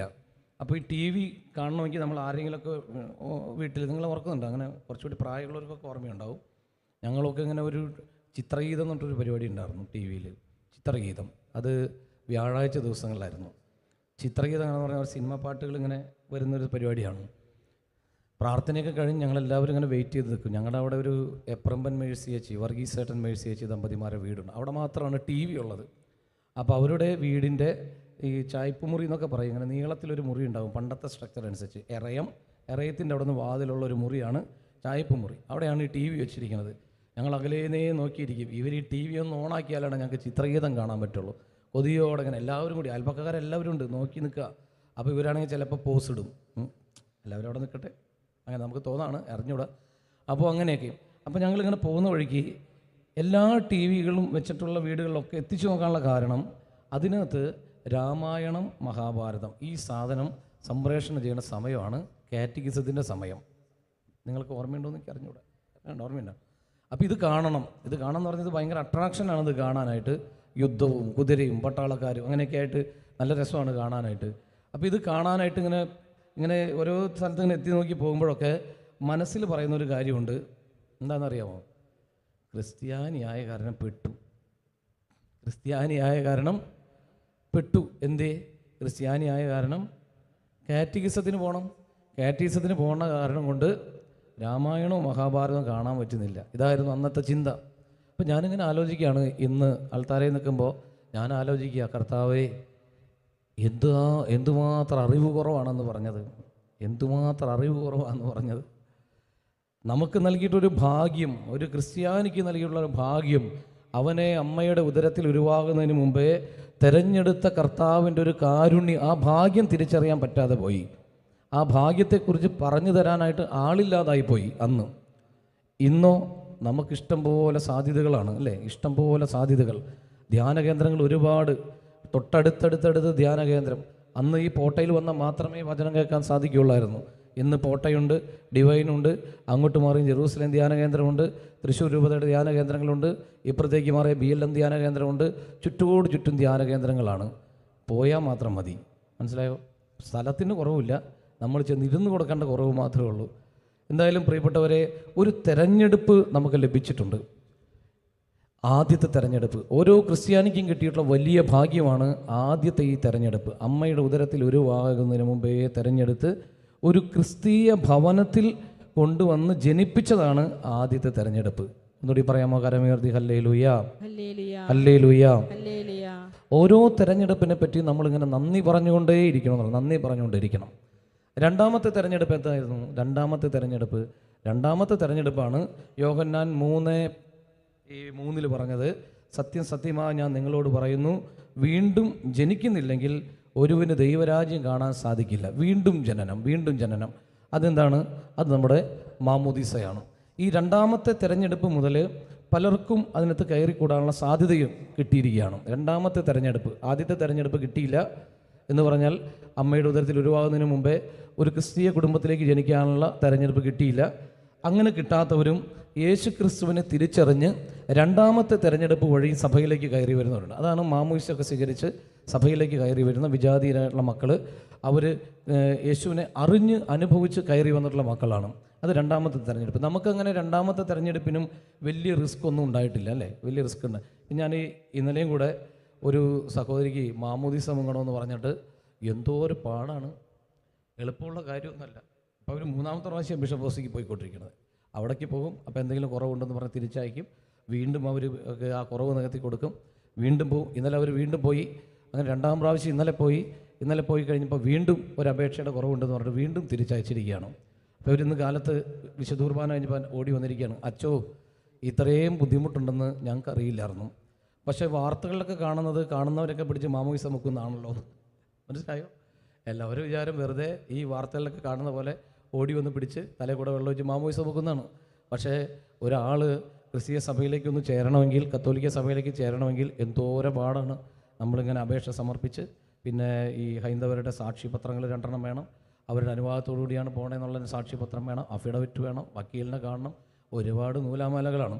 അപ്പം നമുക്കിതൊന്നുമില്ലാതെ നമുക്ക് ക്രിസ്തീയ ജീവിതത്തിലേക്ക് കടന്നു വരാൻ പറ്റിയെന്നുള്ളത് വലിയൊരു അനുഗ്രഹമാണ്. ഈ അനുഗ്രഹത്തെ തിരിച്ചറിയാൻ നമുക്ക് സാധിക്കണം എന്നാണ് അച്ഛനിപ്പോൾ നിങ്ങളോട് പറഞ്ഞുകൊണ്ടിരിക്കുന്നത്. അപ്പോൾ ആദ്യത്തെ തെരഞ്ഞെടുപ്പിൽ പെടാൻ പറ്റിയില്ല, രണ്ടാമത്തെ തെരഞ്ഞെടുപ്പിൽ പെടാൻ പറ്റി. നമുക്ക് എല്ലാവർക്കും പെടാൻ പറ്റി, ചിലപ്പോൾ വിജാതീയരായിട്ടുള്ള മക്കൾക്കും പെടാൻ പറ്റി. അത് മാമുദീസായിലൂടെ തെരഞ്ഞെടുപ്പാണ്. ഞാനിങ്ങനെ ആലോചിക്കാറുണ്ട്, ഞാൻ അച്ഛനാകാൻ പോകാനായിട്ട് തീരുമാനമെടുക്കുന്ന ഒരു സമയം. അപ്പോൾ ആദ്യത്തെ ആ തീരുമാനം എടുക്കാനുള്ള സമയം എന്ന് പറയുന്നത്, ഞാനൊരു ഈ യൂട്യൂബിൽ എന്നെ കാണാറുള്ളവർ ഉണ്ടെങ്കിൽ അവിടെ ഒരു വീഡിയോ കണ്ടിട്ടുണ്ടാവും. എനിക്ക് കഴിഞ്ഞ ദിവസങ്ങളിൽ ഒരു അവാർഡ് കിട്ടി. അവാർഡ് ഇങ്ങനെയായിരുന്നു, ജീവകാരുണ്യ പ്രവർത്തനത്തിന് വേണ്ടിയുള്ള അവാർഡ് എന്ന് പറഞ്ഞിട്ട് ഒരു അവാർഡാണ് തന്നത്. ഒരു ഏലിയാസ് കണ്ണത്താൻ CMI അച്ഛൻ്റെ പേരിലുള്ള ഒരു അവാർഡ്. ഈ അവാർഡ് എനിക്ക് തരുന്ന സമയത്ത് ഞാൻ എൻ്റെ മനസ്സിലൂടെ ഇങ്ങനെ കടത്തിക്കൊണ്ടുപോയ ചിന്ത ഇതാണ്: ആരാണ് ഇതിന് കാരണമായിട്ട് മാറിയത്? യഥാർത്ഥത്തിൽ ഈ അവാർഡ് എനിക്കുള്ളതല്ല. അപ്പോൾ ഈ അവാർഡ് ആർക്കുള്ളതാണ്? അതിനെക്കുറിച്ച് ഞാൻ ഇങ്ങനെ ധ്യാനിക്കുകയാണ്. അപ്പോൾ ഉണ്ടല്ലോ, എൻ്റെ ജീവിതത്തിൽ ഞാനൊരു വക്കീൽ ഗുമസ്തനായിരുന്നു. ഇരിങ്ങാലക്കുട കോടതിയിലെ MJ ബേബി എന്ന് പറഞ്ഞൊരു വക്കീലുണ്ട്. അദ്ദേഹത്തിന് ഗുമസ്തനായിട്ട് ജോലി ചെയ്യായിരുന്നു. ഈ ജോലി ചെയ്യുന്ന സമയത്താണ് എനിക്കിങ്ങനെ ദൈവവിളിയിലേക്ക് പ്രവേശിക്കാനുള്ള ഒരു ഭാഗ്യമൊക്കെ കിട്ടിയത്. അപ്പോൾ അതിന് മുമ്പായിട്ട്, ഈ ജോലിക്ക് പോകുന്നതിന് തൊട്ട് മുമ്പായിട്ടൊരു സംഭവം ഉണ്ടായി. അത് എൻ്റെ വീട്ടിലെ എൻ്റെ മൂത്ത പെങ്ങളുടെ കല്യാണവുമായിട്ട് ബന്ധപ്പെട്ട കാര്യമാണ്. അപ്പോൾ ഇങ്ങനെ കല്യാണമൊക്കെ ഉറപ്പിച്ച് വെച്ചിരിക്കുകയാണ്. എൻ്റെ അമ്മ മരിച്ചു പോയതാണ്. ഞാൻ 6ാം ക്ലാസ്സിൽ പഠിക്കുമ്പോൾ അമ്മ മരിച്ചു. അപ്പോൾ അപ്പൻ 2 കൊല്ലം കഴിഞ്ഞപ്പോൾ രണ്ടാമത് കെട്ടി. അപ്പോൾ രണ്ടാനമ്മയാണ് ഇപ്പോൾ എൻ്റെ വീട്ടിലുണ്ട് അമ്മ. അപ്പോൾ ഈ അമ്മയ്ക്ക് കിട്ടിയ സ്വർണ്ണമൊക്കെ എടുത്തിട്ട് എൻ്റെ മൂത്ത പെങ്ങളെ കെട്ടിക്കാനായിട്ട് തീരുമാനമെടുത്തു. വീട്ടിൽ അപ്പനൊക്കെ കൂടി തീരുമാനമെടുത്തു, മൂത്ത പെങ്ങളെ കെട്ടിക്കണം. അന്നൊക്കെ ഇങ്ങനെ സ്ത്രീധനമൊക്കെ കൊടുക്കുന്നൊരു പരിപാടിയൊക്കെ ഉള്ള കാലഘട്ടമായിരുന്നു. ഇപ്പോൾ അതില്ല. ഇപ്പോൾ നമ്മൾ സമ്മാനമാണ് കൊടുക്കുന്നത്, സ്ത്രീധനം കൊടുക്കാറില്ലല്ലോ. അപ്പോൾ അങ്ങനെ എൻ്റെ പെങ്ങളുടെ കല്യാണത്തിന് കൊടുക്കാമെന്ന് പറഞ്ഞ കാര്യമെന്ന് പറയുന്നത് 10,000 രൂപയും 10 പവൻ സ്വർണ്ണമാണ് കൊടുക്കാമെന്ന് പറയുന്നത്. ഇപ്പോൾ അത് വലിയ ഒരു സംഖ്യയാണ്. അന്ന് ഇത്രയ്ക്കും ഇല്ലെന്നാണ് തോന്നുന്നത്. അപ്പോൾ മനസ്സമ്മതത്തിന് പൈസ കൊടുക്കണം, കല്യാണത്തിന് സ്വർണം കൊടുക്കണം. അങ്ങനെയാണ് ഇവിടെ ഇരിക്കുന്ന നിങ്ങളൊക്കെ ഓർക്കുന്നുണ്ടാവും. എല്ലാവരുടെയും ജീവിതത്തിൽ ഇതൊക്കെ തന്നെയാണ് സംഭവിച്ചിട്ടുണ്ടാവും. അപ്പോൾ കല്യാണത്തിൻ്റെ ഈ മനസ്സമ്മതത്തിൻ്റെ തലേ ദിവസം അപ്പൻ അമ്മയുടെ സ്വർണ്ണാഭരണങ്ങളൊക്കെ വിറ്റ് പൈസയും കൊണ്ടുവരാൻ വേണ്ടി പോയതാണ്. എന്നെ അറിയുന്ന ആരെങ്കിലും കൂടെ ഇരിക്കുന്നുണ്ടോ എന്ന് എനിക്ക് അറിഞ്ഞൂടാ. എന്തായാലും അപ്പൻ അന്ന് ആ സ്വർണ്ണങ്ങൾ വിറ്റു. കാശ് കൈ കിട്ടിയപ്പോൾ അപ്പൻ വിചാരിച്ചു ഇച്ചിരി കോളം കുടിക്കാമെന്ന് വിചാരിച്ചു, വെള്ളം അടിക്കാമെന്ന് വിചാരിച്ചു. അങ്ങനെ അപ്പൻ ഇത്തിരി കോളം വെള്ളം അടിച്ചപ്പോൾ അപ്പന് തോന്നി ഇതുകൊണ്ടൊന്നും ആവില്ല, ഇച്ചിരി കോളം കൂടി കുടിക്കാമെന്ന് തോന്നി. അങ്ങനെ ഒത്തിരി കൂടി കുടിച്ചു. അങ്ങനെ കുടിച്ച് ബോധമില്ലാതായി ആ കയ്യിലുള്ള കാശ് കെട്ടും കൊണ്ട് റോട്ടിൽ എവിടെയോ കിടന്നു. വഴി കൂടെ പോയ ആമ്പിള്ളേർ ആ പൈസയെ കൊണ്ടുപോയി. ഞങ്ങൾ അപ്പൻ അന്വേഷിച്ച് കണ്ടുപിടിക്കുമ്പോൾ ഒറ്റ പൈസയില്ല. അപ്പം മാത്രം ബാക്കിയുണ്ട്. പൈസ ഒന്നുമില്ല, എല്ലാം പോയി. വല്ലാത്തൊരു അവസ്ഥയിലൂടെ എൻ്റെ കുടുംബം കടന്നു പോവുകയാണ്. അപ്പം എൻ്റെ അമ്മ എന്നെ വിളിച്ചിട്ട് പറഞ്ഞു, ഇനിയിപ്പോൾ മനസ്സമ്മതം നടക്കില്ല, നാളെയാണ് മനസ്സമ്മതം നടക്കില്ല. അപ്പോൾ അതുകൊണ്ട് നീ ആ ചെറുക്കൻ്റെ വീട്ടിൽ പോയിട്ട് അവിടെ പോയിട്ട് പറയും കല്യാണം നടക്കില്ല എന്ന്. അപ്പോൾ എനിക്ക് ഭയങ്കര ടെൻഷനായത് കല്യാണം മുടങ്ങിയാലുള്ള ടെൻഷനല്ല, അതിനേക്കാൾ ഉപരിയായിട്ട് അവിടെ ചെന്നാൽ തല്ല് കിട്ടുമെന്ന് എനിക്ക് തോന്നി. അവിടെ മനസ്സമ്മതത്തിന് വേണ്ടിയുള്ള എല്ലാ ഒരുക്കങ്ങളും നടന്ന് അവരെല്ലാവരും വിളിച്ചൊക്കെ കഴിയുമ്പോൾ നമ്മൾ പോയിട്ട് പറയുകയാണ് മനസ്സമ്മതം നടക്കില്ല എന്ന് പറയാനായിട്ട് പോണത്, തല്ല് കിട്ടുമെന്ന് തോന്നി. അപ്പോൾ ഞാൻ എന്ത് ചെയ്തെന്നറിയാമോ? ഞാൻ നേരെ അവിടേക്ക് പോകുന്നതിന് മുമ്പ് എൻ്റെ പള്ളിയിൽ, ഇരിയാലക്കുട കത്തീഡ്രൽ പള്ളിയാണ്, ഞാൻ അവിടെ കയറിയിട്ട് ഈ ആൾക്കാർക്ക് അൽമായർക്ക് കയറി വരാവുന്നതിൻ്റെ ഏറ്റവും മാക്സിമം അടുപ്പത്തിലേക്ക് കയറി വന്നു. സെൻട്രൽ അങ്ങോട്ട് മുട്ടുകുത്തി ഞാൻ ഈ കർത്താവിൻ്റെ മുഖത്തേക്ക് നോക്കി, ഗുരുഷിതൻ്റെ മുഖത്തേക്ക് നോക്കി കുറേ സമയം അങ്ങനെ ചെലവഴിക്കുകയാണ്. തല്ല് കിട്ടാണ്ടിരിക്കാൻ വേണ്ടി പ്രാർത്ഥനയാണ്. പക്ഷേ എനിക്ക് ചേച്ചിയുടെ മുഖത്ത് എങ്ങനെ നോക്കും? കല്യാണമൊക്കെ മുടങ്ങി കഴിഞ്ഞാൽ എന്തായിരിക്കും അവസ്ഥ? ഇനി തിരിച്ചു ചെല്ലുമ്പോഴത്തെ അവസ്ഥ ആലോചിച്ചിട്ട് മനസ്സമാധാനം ഇല്ലാണ്ട് ഈശോയുടെ മുഖത്തേക്ക് തന്നെ അങ്ങനെ നോക്കി കുറേ സമയം നിന്നു. അങ്ങനെ നോക്കുമ്പോൾ നമുക്ക് അറിയാമല്ലോ, ഓട്ടോമാറ്റിക്കായിട്ട് നമ്മുടെ കണ്ണ് നിറയും, കണ്ണിൽ നിന്ന് കണ്ണീരൊക്കെ വരും. അപ്പം അങ്ങനെ ഞാനും എൻ്റെ കണ്ണിൽ നിന്നൊക്കെ കണ്ണീര് വന്നിങ്ങനെ പ്രാർത്ഥിക്കുകയാണ്. പ്രാർത്ഥന കഴിഞ്ഞ് ഞാൻ എഴുന്നേറ്റ് ചെരുപ്പൊക്കെ ഇട്ട് സ്റ്റെപ്പ് ഇറങ്ങണ സമയത്ത് എൻ്റെ തോളിൽ എൻ്റെ പുറകിൽ നിന്ന് വന്ന ഒരാളിങ്ങനെ ഇങ്ങോട്ട് പിടിച്ചു. തോളിൽ പിടിച്ചപ്പോൾ ഞാൻ കർത്താവാണോ? ഒരാൾ പോലും എൻ്റെ പുറകിലുണ്ടായിരുന്നില്ല. പെട്ടെന്നാണ് തോളിൽ പിടിക്കുന്നത്. കർത്താവാണെന്ന് വിചാരിച്ച് ഞാൻ തിരിഞ്ഞു നോക്കിയപ്പോൾ കൊച്ചച്ഛനാണ്. എൻ്റെ പള്ളിയിലെ കൊച്ചച്ഛൻ, ജോയി തറയ്ക്കൽ എന്നാണ് അച്ഛൻ്റെ പേര്, അച്ഛനാണ്. അപ്പോൾ അച്ഛനും ചോദിച്ചു, നീ എന്താണ് പതിവില്ലാതെ ഈ സമയത്ത് പ്രാർത്ഥിച്ചത്? അപ്പോൾ അച്ഛൻ ഇതൊക്കെ കണ്ട് ഏറ്റവും പുറകിൽ ആരും കാണാതെ അച്ഛനിരുന്ന് പ്രാർത്ഥിക്കുന്നുണ്ടായിരുന്നു. അച്ഛനെ ഞാൻ കണ്ടില്ല, പക്ഷെ അച്ഛൻ ഞാൻ പ്രാർത്ഥിക്കുന്നതൊക്കെ കണ്ടുകൊണ്ടിരിക്കുകയായിരുന്നു. നമുക്ക് നമ്മളിങ്ങനെ ഈശോ നമ്മളെ കാണുന്നൊരു കാര്യം ഒന്ന് ആലോചിച്ച് നോക്കുകയാണ് കേട്ടോ. നമ്മളെപ്പോഴും പ്രാർത്ഥിക്കാനിരിക്കുമ്പോഴും ആര് കാണുന്നുണ്ട്? ഈശോ അങ്ങനെ കണ്ടുകൊണ്ടിരിക്കുകയാണ്, ഈശോ കണ്ടുകൊണ്ടിരിക്കുകയാണ്. അപ്പം അന്ന് ഈശോയുടെ സ്ഥാനത്ത് എന്നെ കണ്ടുകൊണ്ടിരുന്നത് ഈ ജോയിച്ചനാണ്. ജോയിച്ചൻ വന്ന് എൻ്റെ തോളിൽ പിടിച്ചിട്ട് പറഞ്ഞു, നീ എങ്ങോട്ട് പോണേ, നീ എന്തിനാ വിഷമിക്കണേ? അപ്പോൾ ഞാൻ ഈ കാര്യങ്ങളൊക്കെ പറഞ്ഞു. ചെറുക്കൻ്റെ വീട്ടിൽ പോവാച്ചാ, കല്യാണം മനസ്സമ്മതം നടക്കില്ലെന്ന് പറയാൻ വേണ്ടി പോവാണ്, കല്യാണം മുടങ്ങി, ഇങ്ങനെയൊക്കെ സംഭവം ഉണ്ടായി, പൈസയില്ല കൊടുക്കാനായിട്ട്. അപ്പോൾ അച്ഛൻ എന്നെ നോക്കിയിട്ട് പറഞ്ഞു, നീ ഇപ്പോൾ നിൻ്റെ വീട്ടിലേക്ക് പോകാൻ പറഞ്ഞു. ചെറുക്കൻ്റെ വീട്ടിലേക്ക് നീ പോകണ്ട, നീ നിൻ്റെ വീട്ടിലേക്ക് പോകാൻ പറഞ്ഞു. അങ്ങനെ ഞാൻ ഈ അച്ഛൻ പറഞ്ഞതല്ല, അച്ഛൻ പറഞ്ഞ അനുസരിക്കണ്ടേ, ഞാൻ നേരെ എൻ്റെ വീട്ടിലേക്ക് പോയി. അന്ന് ഞാൻ എൻ്റെ കുടുംബ സമ്മേളന യൂണിറ്റിൻ്റെ സെക്രട്ടറിയും കൂടിയാണ്. ഞാനപ്പോൾ എൻ്റെ വീട്ടിലേക്ക് പോയി. ഞാൻ വീട്ടിലെത്തി ഒരു 1/4 മണിക്കൂർ ആകുന്നതിന് മുമ്പ് അച്ഛനും വീട്ടിലെത്തി. അച്ഛന് ബൈക്കൊന്നും ഓടിക്കാറിയില്ല, സൈക്കിളിലാണ്. ആ സൈക്കിളിൽ അച്ഛൻ വീട്ടിലെത്തി. അച്ഛൻ വീട്ടിലെത്തിയിട്ട് എൻ്റെ കയ്യിൽ 10,000 രൂപ വെച്ച് തന്നു. 10,000 രൂപ. അതായത് ഞാനൊരു കുഞ്ഞു പയ്യനാണ്, ഞാൻ +1 പഠിക്കുന്ന സമയം, അത്രയേ ഉള്ളൂ. ആ സമയത്താണ് അച്ഛൻ വന്നിട്ട് 10,000 രൂപ എൻ്റെ കയ്യിലേക്ക് ഇങ്ങനെ വെച്ച് തന്നു. എന്നിട്ട് എന്നോട് പറഞ്ഞു, കല്യാണം മുടങ്ങില്ല, അതിനുള്ള വഴി കർത്താവ് തുറന്നോളും, നിങ്ങൾ ഒരുക്കങ്ങൾ നടത്താൻ പറഞ്ഞു. അങ്ങനെ പ്രിയപ്പെട്ടവരെ, അന്ന് എൻ്റെ മനസ്സിലേക്ക് കയറിയതാണ്, ഇതുപോലെ ഒരു അച്ഛനാകണം. ഇതുപോലെ ഒരു അച്ഛനായാൽ കുറേ പേരുടെ കല്യാണം മുടങ്ങാതിരിക്കുമല്ലോ. അതാണ് എൻ്റെ മനസ്സിൽ അന്ന് കയറിയ ചിന്ത. ഒന്ന് കരമുയർത്തി പറഞ്ഞേ, ഹല്ലേലൂയ, ഹല്ലേലൂയ. പക്ഷെ അന്ന് അങ്ങനെയൊക്കെ ചിന്തിച്ച് സ്ട്രോങ് ആയിട്ടൊക്കെ നിന്നെങ്കിലും പിന്നെ ഞാൻ ഒന്നുകൂടി ചിന്തിക്കും, അല്ലേ, നമ്മൾ രണ്ടാമതൊന്നുകൂടി ചിന്തിക്കുമല്ലോ. അങ്ങനെ ചിന്തിച്ചപ്പോൾ എനിക്ക് തോന്നി, അച്ഛനാവാൻ പോയാൽ പിണ്ടിപ്പെരുന്നാൾ പോകും. ഏത് അമ്പുപെരുന്നാളുണ്ടല്ലോ, അത് വിട്ടുള്ളൊരു കേസില്ല. അപ്പോൾ അതുകൊണ്ട് എനിക്ക് തോന്നി, അച്ഛനാവാൻ പോയാൽ അമ്പുപെരുന്നാൾ പോകില്ല കർത്താവേ. പിന്നെ ഒന്നുകൂടി ചിന്തിച്ചപ്പോൾ തോന്നി, അച്ഛനാവാൻ പോയാൽ മക്കളുണ്ടാകില്ല, ഭാര്യ ഉണ്ടാകില്ല, കുടുംബം ഉണ്ടാകില്ല. അതുകൊണ്ട് ഞാനത് പെൻഡിങ്ങിൽ വെച്ചു. അവിടെ നിൽക്കട്ടെ, കുറച്ച് കഴിഞ്ഞിട്ട് ആലോചിക്കാമെന്ന് വെച്ചു. പക്ഷേ ഞാൻ അങ്ങനെ ഇരിക്കുന്ന സമയത്ത് അതൊക്കെ മറന്ന് പിന്നെ ഞാൻ ജോലിക്ക് പോയി തുടങ്ങി. അന്ന് ഞാൻ എൻ്റെ പഠിത്തമൊക്കെ അവസാനിപ്പിച്ച് പിന്നെ അന്ന് തുടങ്ങിയാണ് ഞാൻ ജോലിക്ക് പോകാനായിട്ട് തുടങ്ങിയത്, വക്കീൽ ഉമസ്തനായിട്ട്. അങ്ങനെ പോയിക്കൊണ്ടിരിക്കുന്നതിൻ്റെ ഇടയ്ക്ക് ഒരു 1.5 വർഷത്തോളം അങ്ങനെ ജോലിക്കായിട്ട് പോയിക്കൊണ്ടിരിക്കുന്നതിൻ്റെ ഇടയ്ക്ക് ഒരു പ്രത്യേക ഒരു അവസ്ഥ എൻ്റെ ജീവിതത്തിലേക്ക് കടന്നു. വരണ്ട അവസ്ഥ എന്നൊക്കെ നമ്മൾ വിശേഷിപ്പിക്കുന്ന പോലെ ഒരു സുഖമില്ലാത്തൊരവസ്ഥ. എന്താണെന്ന് അറിഞ്ഞുകൂടാ, ഒന്നിനോടൊരു താല്പര്യമില്ല, ഒന്നിനും പോകുന്നില്ല, പുറത്തേക്ക് ഇറങ്ങുന്നില്ല. ജോലി കഴിഞ്ഞ് വന്നാൽ നേരെ കെടുപ്പാണ്, ഭക്ഷണം വേണ്ട.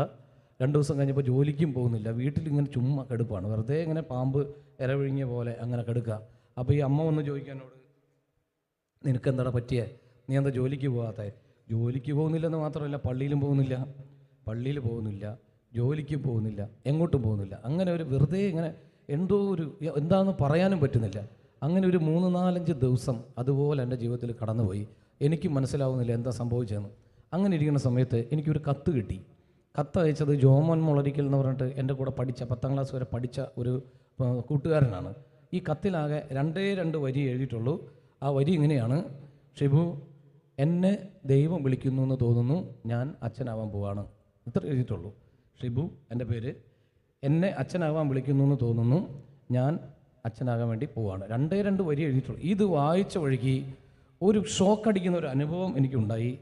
എൻ്റെ എല്ലാ ക്ഷീണവും മാറി, എൻ്റെ എല്ലാ വിഷമവും മാറി, ഭയങ്കര സന്തോഷമായി. അപ്പോൾ എനിക്ക് മനസ്സിലായി കർത്താവ് ശരിക്കും എന്നെ തിരഞ്ഞെടുക്കുകയാണെന്ന്. ഞാനിത് പറഞ്ഞത്, നമ്മൾ ഓരോരുത്തരെയും കർത്താവ് തിരഞ്ഞെടുക്കുന്ന ഓരോ വഴികളുണ്ട്, ഓരോ വഴി, തിരഞ്ഞെടുപ്പിൻ്റെ വഴി.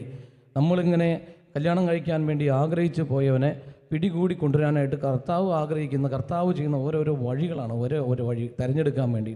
അന്ന് കർത്താവിൻ്റെ തെരഞ്ഞെടുപ്പ് സ്വീകരിച്ചതാണ്. ഞാൻ മുമ്പൊരിക്കൽ ഇവിടെ ഇതുപോലെ വചന സന്ദേശം പറയാമെന്നപ്പോൾ ഞാൻ പറഞ്ഞിട്ടുണ്ട്. ഇതിന് മുമ്പൊരിക്കൽ ഞാനിങ്ങനെ ഇവിടെ വന്നിട്ട് ഈ ആലയത്തിൽ വന്നിട്ട് അച്ഛനാകണമെന്ന് വെറുതെ പറഞ്ഞിട്ട് പോയിട്ടുണ്ടായിരുന്നു. ആരെങ്കിലും ഓർക്കുന്നുണ്ടോ അത്? ഞാൻ മുമ്പ് വന്നിട്ടുണ്ട് ഇവിടെ. അതായത് അമ്മയ്ക്ക് ക്യാൻസർ ആയിരുന്ന സമയത്ത്, അന്ന് ക്യാൻസർ മാറാൻ ഒറ്റ വഴിയുള്ളൂ, കോട്ടയിൽ വന്ന് ധ്യാനം കൂടുക. ധ്യാനം കൂടുമ്പോൾ അച്ഛൻ ഇവിടെ നിന്ന് വിളിച്ചു പറയും, ബേബിയുടെ ക്യാൻസർ മാറി. എൻ്റെ അമ്മയുടെ പേരാണ് ബേബിന്ന്. അപ്പോൾ ക്യാൻസർ രോഗം മാറും. അങ്ങനെ അമ്മ ഈ ക്യാൻസർ രോഗം മാറാൻ വേണ്ടിയിട്ട് ഇവിടേക്ക് ഈ ആലയത്തിലേക്ക്, അന്ന് ഇത്രയും ഡെവലപ്മെൻ്റ് ഒന്നുമില്ല, ചെറിയൊരു കൂടാരം പോലെ ആയിരുന്നു. അവിടേക്ക് അമ്മ എന്നെയും കൊണ്ടാണ് വന്നത്. അങ്ങനെയാണ് ഞാൻ ആദ്യമായി ഈ പോട്ട ആശ്രമത്തിൽ കയറുന്നത്. അന്ന് ഞാൻ ഇരുന്നത് ഇങ്ങനെ ഒരു കോർണർ ഭാഗത്താണ്, ഈ ഫ്രണ്ടിൽ ഈ മൂലയ്ക്കായിട്ടാണ് ഇരുന്നത്. അന്ന് പനക്കലച്ചനും അത്യച്ചനൊക്കെയാണ്. അവരിങ്ങനെ തലയിൽ കൈവയ്ക്കും, ഓരോരുത്തർ ഇടിഞ്ഞു കൊഴിഞ്ഞ് വീഴും, പിന്നെ പ്രാർത്ഥനയും ഇതൊക്കെ കണ്ട് അപ്പോൾ ഇങ്ങനെ രോഗസൗഖ്യവും കാര്യങ്ങളൊക്കെ കണ്ടു കഴിഞ്ഞപ്പോൾ, പിശാചൊഴിപ്പിക്കലൊക്കെ കണ്ടു കഴിഞ്ഞപ്പോൾ, ഞാൻ ആ കോർണറിൽ ഇരുന്നിട്ട് ഇങ്ങനെ, ഇപ്പോൾ ആ കണ്ണാടി വെച്ച ചേട്ടൻ ഇരിക്കുന്ന സ്ഥലത്താണ് ഞാൻ അന്നിരുന്നത്. അങ്ങനെ താഴത്താണ് മൊസൈക്കിട്ട തറയൊക്കെ ആയിരുന്നു. ഞാൻ അവിടെ നിന്ന് പറഞ്ഞു, കർത്താവേ, ഇതുപോലെ ഒരു അച്ഛനായിട്ട് എനിക്ക് ഇവിടെ വരണം എന്ന് ഞാൻ വെറുതെ പറഞ്ഞാണ്. പറഞ്ഞപ്പോൾ തന്നെ ഞാൻ പറയുകയും ചെയ്തു, കർത്താവേ, ചുമ്മാ തമാശയ്ക്ക് പറഞ്ഞതാണ്, കാര്യമായിട്ട് എടുക്കല്ലേ എന്ന് പറഞ്ഞതാണ്. പക്ഷേ അന്ന് പറഞ്ഞത് പിന്നീട് കർത്താവ് കാര്യമായിട്ടെടുത്തു. ഒന്നുകൂടി പറയാമോ? Hallelujah, hallelujah. പ്രിയമുള്ളവരെ, നമ്മൾ ഓരോരുത്തരെയും ദൈവം തിരഞ്ഞെടുക്കുന്നതിൻ്റെ പുറകിൽ ഓരോ ഉദ്ദേശമുണ്ട്. എന്നെ വൈദികനായിട്ട് തിരഞ്ഞെടുത്തിട്ടുണ്ടെങ്കിൽ അതിൻ്റെ പുറകിലൊരു ഉദ്ദേശമുണ്ട്. നിങ്ങളെ കുടുംബജീവിതത്തിലേക്ക് തിരഞ്ഞെടുത്തിട്ടുണ്ടെങ്കിൽ അതിൻ്റെ പുറകിൽ കർത്താവിനൊരു ഉദ്ദേശമുണ്ട്. അപ്പോൾ ദൈവം നിങ്ങളെ കുടുംബജീവിതത്തിലേക്ക് തിരഞ്ഞെടുത്തിരിക്കുകയാണ്. എന്തിനായിരിക്കും എന്ന് പ്രാർത്ഥിച്ച് ദൈവമേ, നിൻ്റെ പദ്ധതികൾ വെളിപ്പെടുത്തി തരണമെന്ന് പ്രാർത്ഥിച്ച് ഇങ്ങനെ ഇരിക്കുമ്പോൾ കർത്താവ് പറഞ്ഞു തരും എന്തിനാണ് കുടുംബജീവിതത്തിലേക്ക് നിന്നെ വിളിച്ചതെന്ന്. ഞാനൊരിക്കലും കല്യാണം കെട്ടിക്കാൻ വേണ്ടി പോയി. അപ്പോൾ അവിടെ പ്രസംഗം പറഞ്ഞത് വേറൊരു അച്ഛൻ്റെ പേര് ഞാൻ ഓർക്കുന്നില്ല. പക്ഷെ അച്ഛൻ പറഞ്ഞ പ്രസംഗത്തിലെ ഒരു ആശയം ഇതായിരുന്നു: എല്ലാ നല്ല യുവാക്കന്മാർക്കും നല്ല ഭർത്താക്കന്മാരാകാൻ സാധിക്കണമെന്നില്ല, എല്ലാ നല്ല യുവതികൾക്കും നല്ല ഭാര്യമാരാകാൻ സാധിക്കണമെന്നില്ല. ഇതെൻ്റെ മനസ്സിൽ വല്ലാതെ അങ്ങ് സ്പർശിച്ചു. എല്ലാവർക്കും ദൈവം വിളിച്ചിട്ടല്ലേ എല്ലാവരും കുടുംബജീവിതത്തിലേക്ക് പ്രവേശിക്കണേ, അല്ലേ? പക്ഷേ ഈ അച്ഛൻ ഇങ്ങനെ പറഞ്ഞ ആശയം കറക്റ്റാണെന്ന് എനിക്ക് തോന്നി. കാരണം എല്ലാ നല്ല യുവാക്കന്മാർക്കും നല്ല ഭർത്താവാകാൻ സാധിക്കണമെന്നില്ല. അപ്പം നല്ല ഭർത്താവിനെ ദൈവം പ്രത്യേകം തിരഞ്ഞെടുക്കണമാണ്, അല്ലേ? നല്ല ഭർത്താക്കന്മാരെ ദൈവം പ്രത്യേകം തിരഞ്ഞെടുക്കുന്നതാണ്. യുവാക്കന്മാരുടെ ഇടയിൽ നിന്ന് നല്ല ഭർത്താക്കന്മാരെ കർത്താവ് തിരഞ്ഞെടുക്കുന്നു. അപ്പം നല്ല ഭർത്താവാകണമെങ്കിൽ നമ്മൾ എന്ത് ചെയ്യണം? നല്ല ഭർത്താവാകണമെങ്കിൽ എന്ത് ചെയ്യണം? നന്നായിട്ട് പ്രാർത്ഥിച്ച്, കർത്താവെ, ഈ യുവാവായി എന്നെ നല്ലൊരു ഭർത്താവാകാൻ വേണ്ടി തിരഞ്ഞെടുക്കുന്നവരുടെ ഗണത്തിലേക്ക് പെടുത്തണമേ നമ്മൾ പ്രാർത്ഥിച്ചുകൊണ്ടിരിക്കണം. യുവജനങ്ങളെല്ലാവരും പ്രാർത്ഥിക്കേണ്ട ഒരു പ്രാർത്ഥനയാണ്, കർത്താവെ, നല്ല ഭർത്താക്കന്മാരാകാൻ തിരഞ്ഞെടുക്കപ്പെടുന്നവരുടെ കൂട്ടത്തിൽ എന്നെയും ചേർക്കണമേ എന്ന് പ്രാർത്ഥിച്ചുകൊണ്ടിരിക്കണം. കർത്താവിൻ്റെ 12 അപ്പോസ്തലന്മാരുടെ കൂട്ടത്തിൽ നിന്ന് കർത്താവ് വിശ്വസ്തരായ 3 പേരെ തിരഞ്ഞെടുത്ത പോലെ നല്ല യുവാക്കന്മാരുടെ കൂട്ടത്തിൽ നിന്ന് നല്ല ഭർത്താക്കന്മാരാകാൻ വേണ്ടി കുറച്ച് പേരെ കൂടെ തിരഞ്ഞെടുക്കും. ആ കൂട്ടത്തിൽ, ആ തിരഞ്ഞെടുപ്പിൽ പെടണമേ എന്ന് പറഞ്ഞ് പ്രാർത്ഥിക്കണം. അപ്പോൾ ചേച്ചിമാർ എന്ത് ചെയ്യണം? നല്ല യുവതികളൊക്കെ എന്ത് ചെയ്യണം? നല്ല യുവതികൾ എന്നും പ്രാർത്ഥിക്കണം. എന്തെന്നാണ് പ്രാർത്ഥിക്കേണ്ടത്? കുടുംബജീവിതം നയിക്കണം എന്ന് ആഗ്രഹിക്കുന്നവർ, അച്ഛനും സിസ്റ്ററാകാനായിട്ട് പോരാത്തവരൊക്കെ എന്ത് പ്രാർത്ഥിക്കണം? എൻ്റെ കർത്താവെ, വിവാഹ ജീവിതത്തിന് ഞാൻ ഒരുങ്ങാണ്, എന്നെ നല്ല യുവതിയാക്കിയതുപോലെ നല്ല ഭാര്യയാകാൻ വേണ്ടി തിരഞ്ഞെടുക്കുന്നവരുടെ ഗണത്തിൽ എന്നെ ചേർക്കണമേ എന്ന് പ്രാർത്ഥിക്കണം. അങ്ങനെ എങ്ങാനും പ്രാർത്ഥിച്ചിട്ടുണ്ടോ നിങ്ങൾ? അബദ്ധത്തിലെങ്ങാനും അങ്ങനെ പ്രാർത്ഥിച്ചോ? ഇല്ല, ഉണ്ടോ? ഇല്ല എന്നാണ് തോന്നുന്നത്, അല്ലേ? ഇല്ലാന്ന് തോന്നുന്നത്. അതുകൊണ്ടാണ് കുറച്ച് ബുദ്ധിമുട്ടുകളൊക്കെ നേരിട്ടുകൊണ്ടിരിക്കുന്നത്. തിരഞ്ഞെടുക്കപ്പെട്ടവരുടെ ഗണത്തിലേക്ക് ഉൾപ്പെടാൻ വേണ്ടി ചങ്കുപൊട്ടി പ്രാർത്ഥിച്ചുകൊണ്ടിരിക്കണം. ഇനി നല്ല ഭർത്താവായിട്ട് തിരഞ്ഞെടുത്തു എന്ന് വിചാരിക്കുകയും, എല്ലാ നല്ല ഭർത്താക്കന്മാർക്കും അടുത്ത സ്റ്റെപ്പ് എന്താണ്? നല്ല അപ്പനാകാൻ സാധിക്കണമെന്നില്ല. കരമുയർത്തി പറഞ്ഞേ ഹല്ലേലൂയ, ഹല്ലേലൂയ. എല്ലാ നല്ല ഭർത്താക്കന്മാർക്കും നല്ല അപ്പനാകാൻ സാധിക്കണമെന്നില്ല. അപ്പം നല്ല ഭർത്താക്കന്മാരിൽ നിന്ന് ദൈവം ഒരു തിരഞ്ഞെടുപ്പ് നടത്താണ്, നല്ല അപ്പന്മാരാകാനുള്ളവരെ. നല്ല ഭാര്യമാരിൽ നിന്നും ദൈവം ഒരു തിരഞ്ഞെടുപ്പ് നടത്താണ്, നല്ല അമ്മമാരാകാനായിട്ടുള്ളവരെ. അപ്പം ഇനി ആലോചിച്ച് നോക്കിയേ, നമ്മൾ എപ്പോഴെങ്കിലും പ്രാർത്ഥിച്ചിട്ടുണ്ടോ, കർത്താവേ, നല്ല അമ്മമാരാകാനായിട്ട് അങ്ങ് തിരഞ്ഞെടുക്കുന്നവരുടെ ഗണത്തിൽ എന്നെയും ചേർക്കണമേ എന്ന് പറഞ്ഞ് പ്രാർത്ഥിച്ചിട്ടുണ്ടോ? അതും പ്രാർത്ഥിച്ചിട്ടില്ല. ഇനി അടുത്ത ഘട്ടം എന്താണ്? എല്ലാ നല്ല അമ്മമാർക്കും നല്ല അമ്മായിയമ്മമാരാകാൻ പറ്റണമെന്നില്ല. മനസ്സിലായോ? എന്ത് നല്ല അമ്മയാണ്, പക്ഷേ മരുമോള് വന്നതോട് കൂടിയിട്ട് എല്ലാം പോയി. എന്താണ്? നല്ല അമ്മായിയമ്മയാകാനായിട്ട് പറ്റിയില്ല. അതൊരു വലിയ തിരഞ്ഞെടുപ്പാണ്. നല്ല അമ്മായിപ്പനാകാനുള്ള തിരഞ്ഞെടുപ്പ്. നല്ല അപ്പന്മാരുടെയും നല്ല അമ്മമാരുടെ ഇടയിൽ നിന്ന് കർത്താവായ ദൈവം നല്ല അമ്മായിപ്പനാകാൻ, നല്ല അമ്മായിമ്മമാരാകാൻ പ്രത്യേകം തിരഞ്ഞെടുക്കും. അപ്പോൾ നിങ്ങളിങ്ങനെ ഇങ്ങനെ പ്രാർത്ഥിക്കണം, എൻ്റെ കർത്താവെ, നല്ലൊരു അമ്മയാകാൻ പറ്റിയതിനെ ഓർത്ത് നന്ദി പറയുന്നു. ഇനി നല്ല അമ്മായിമ്മമാരെ തിരഞ്ഞെടുക്കുന്ന കൂട്ടത്തിൽ എന്നെയും കൂടെ നീ പെടുത്തണമേ എന്ന് പറഞ്ഞ് പ്രാർത്ഥിക്കണം. ഇനി നല്ല അമ്മായിയമ്മയും നല്ല അമ്മായിപ്പനായി എന്ന് വിചാരിക്കുക. അതോടുകൂടി തിരഞ്ഞെടുപ്പ് കഴിഞ്ഞോ? കഴിഞ്ഞിട്ടില്ല. ഇനി അടുത്ത സ്റ്റെപ്പ് എന്താണ്? എല്ലാ നല്ല അമ്മായിയപ്പന്മാർക്കും നല്ല അപ്പൂപ്പന്മാരാകാൻ പറ്റണമെന്നില്ല. മനസ്സിലാവുണ്ടോ? എല്ലാ നല്ല അമ്മായിയമ്മമാർക്കും നല്ല അമ്മൂമ്മയാകാൻ പറ്റണമെന്നില്ല. അപ്പോൾ വീണ്ടും നമ്മൾ പ്രാർത്ഥിക്കുന്നത് എന്താണ്? കർത്താവെ, നല്ല അപ്പൂപ്പന്മാരും നല്ല അമ്മൂമ്മമാരും ആകാൻ വേണ്ടി തിരഞ്ഞെടുക്കപ്പെടുന്നവരുടെ ഗണത്തിലേക്ക്, കൂട്ടത്തിലേക്ക് എന്നെയും കൂടെ ഒന്ന് ചേർക്കണമേ എന്ന് പറഞ്ഞ് ഞങ്ങൾ പ്രാർത്ഥിച്ചുകൊണ്ടിരിക്കണം. ഇനി അത്രയായി കഴിഞ്ഞാൽ ശരിയാവോ? അവസാനമായിട്ട് നമ്മൾ പ്രാർത്ഥിക്കണമെന്നറിയുമോ? എല്ലാവർക്കും കിട്ടാത്തൊരു സാധനമുണ്ട്. അതെന്താണ്? നല്ല മരണം. നല്ല മരണം എല്ലാവർക്കും കിട്ടണമെന്നില്ല. അതുകൊണ്ടാണ് ഔസേപിതാവിൻ്റെ മധ്യസ്ഥതയിൽ നമ്മൾ എപ്പോഴും പ്രാർത്ഥിക്കുന്നത്, നല്ല മരണം നൽകി അനുഗ്രഹിക്കണമേ. ഞാൻ എല്ലായിടത്തും പോകുമ്പോൾ നമ്മൾ പാടാറുള്ള പാട്ട് ഇങ്ങനെ പാടാറ്, എല്ലാവരും പാടുന്നൊരു പാട്ടില്ലേ, യൂതന്മാരുടെ രാജാവാകും നസ്രായന്നീശോയെ, ഇടിയിൽ നിന്നും മിന്നലിൽ നിന്നും ഭീകരമാം കാറ്റിൽ നിന്നും പെട്ടെന്നുള്ള മൃതിയിൽ നിന്നും ഞങ്ങളെ എന്നും രക്ഷിക്കുക, പെട്ടെന്നുള്ള മൃതിയിൽ നിന്നും ഞങ്ങളെ എന്നും രക്ഷിക്കുക. പാടാറില്ലേ? എല്ലാവർക്കും അറിയുന്ന പാട്ടല്ലേ? എന്നാൽ ഒന്നുകൂടി ഉറക്കൊന്ന് പാടി ഈശോയോട് നന്നായിട്ട് പ്രാർത്ഥിച്ച് പെട്ടെന്നുള്ള മരണത്തിൽ രക്ഷിക്കണേ എന്ന് പ്രാർത്ഥിച്ച് എല്ലാവരും കൂടി ഒന്ന് പാടി. ഓൺലൈനിൽ കാണുന്നവരും ഇവിടെ കാണുന്നവരൊക്കെ ഒന്ന് ഒരുമിച്ച് നമുക്കൊന്ന് പാടി പ്രാർത്ഥിക്കാം.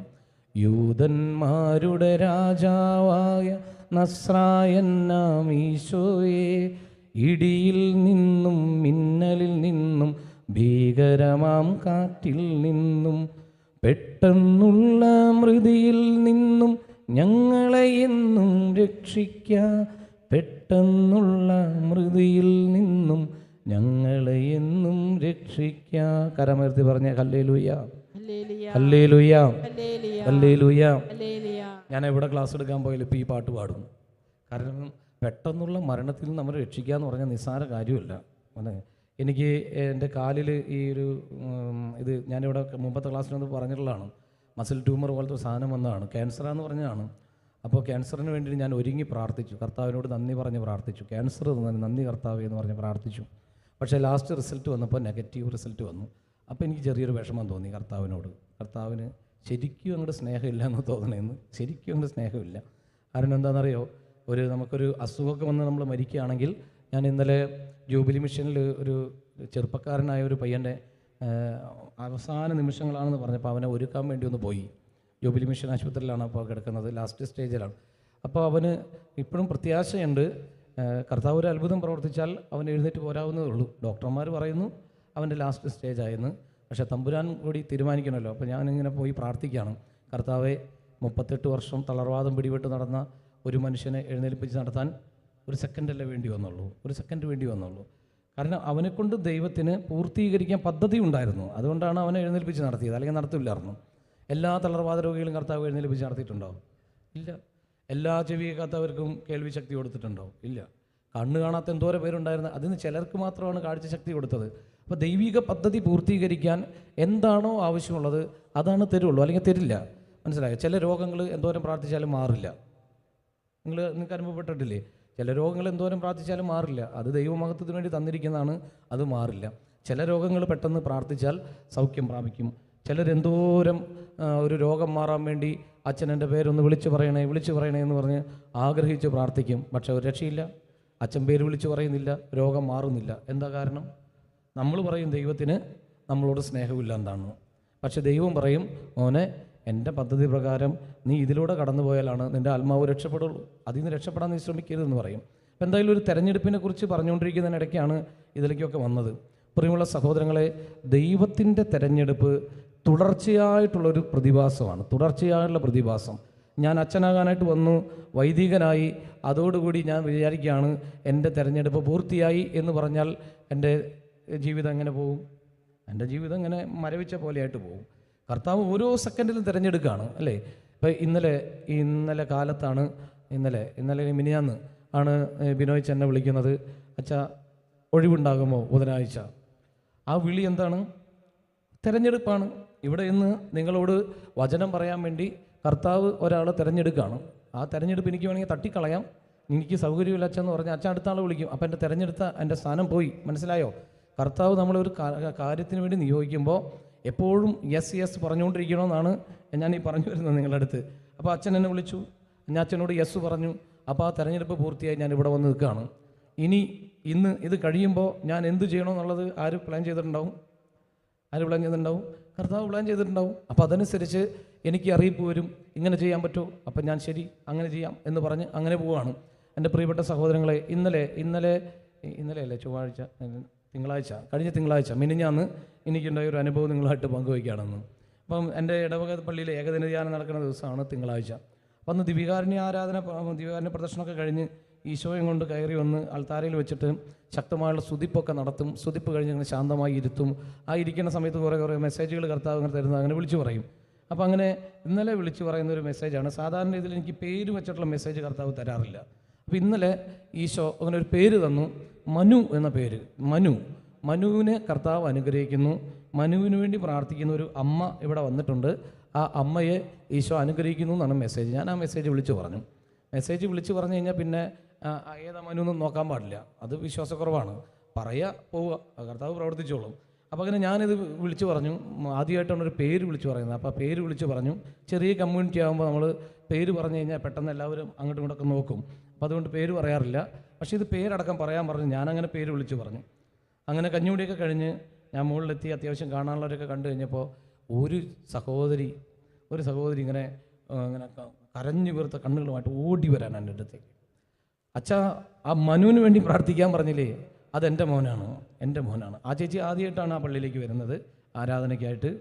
അപ്പോൾ ഈ മനുവിൻ്റെ വിവാഹം കഴിഞ്ഞിട്ട് 2 വർഷം പൂർത്തിയാകുന്ന ദിവസമാണ്, വെഡ്ഡിങ് ആനിവേഴ്സറിയാണ്. അവൻ്റെ ഭാര്യ ഒരു പ്രത്യേക കാരണം കൊണ്ട് ഡിവോഴ്സായിട്ട് മാറി നിൽക്കുകയാണ്. അപ്പോൾ അതുകൊണ്ട് ഭയങ്കര വിഷമത്തിലാണ് മനുവിന് വേണ്ടി പ്രാർത്ഥിക്കാൻ വേണ്ടി വന്നതാണ് ഈ അമ്മ. അങ്ങനെ വന്ന് നിൽക്കുന്ന സമയത്താണ് അച്ഛൻ ഇവിടെ നിന്ന് വിളിച്ചു പറയുന്നത്, മനുവിന് വേണ്ടി പ്രാർത്ഥിക്കുന്ന അമ്മയെ അനുഗ്രഹിക്കുന്നു, മനുവിനെ അനുഗ്രഹിക്കുന്നു എന്ന്.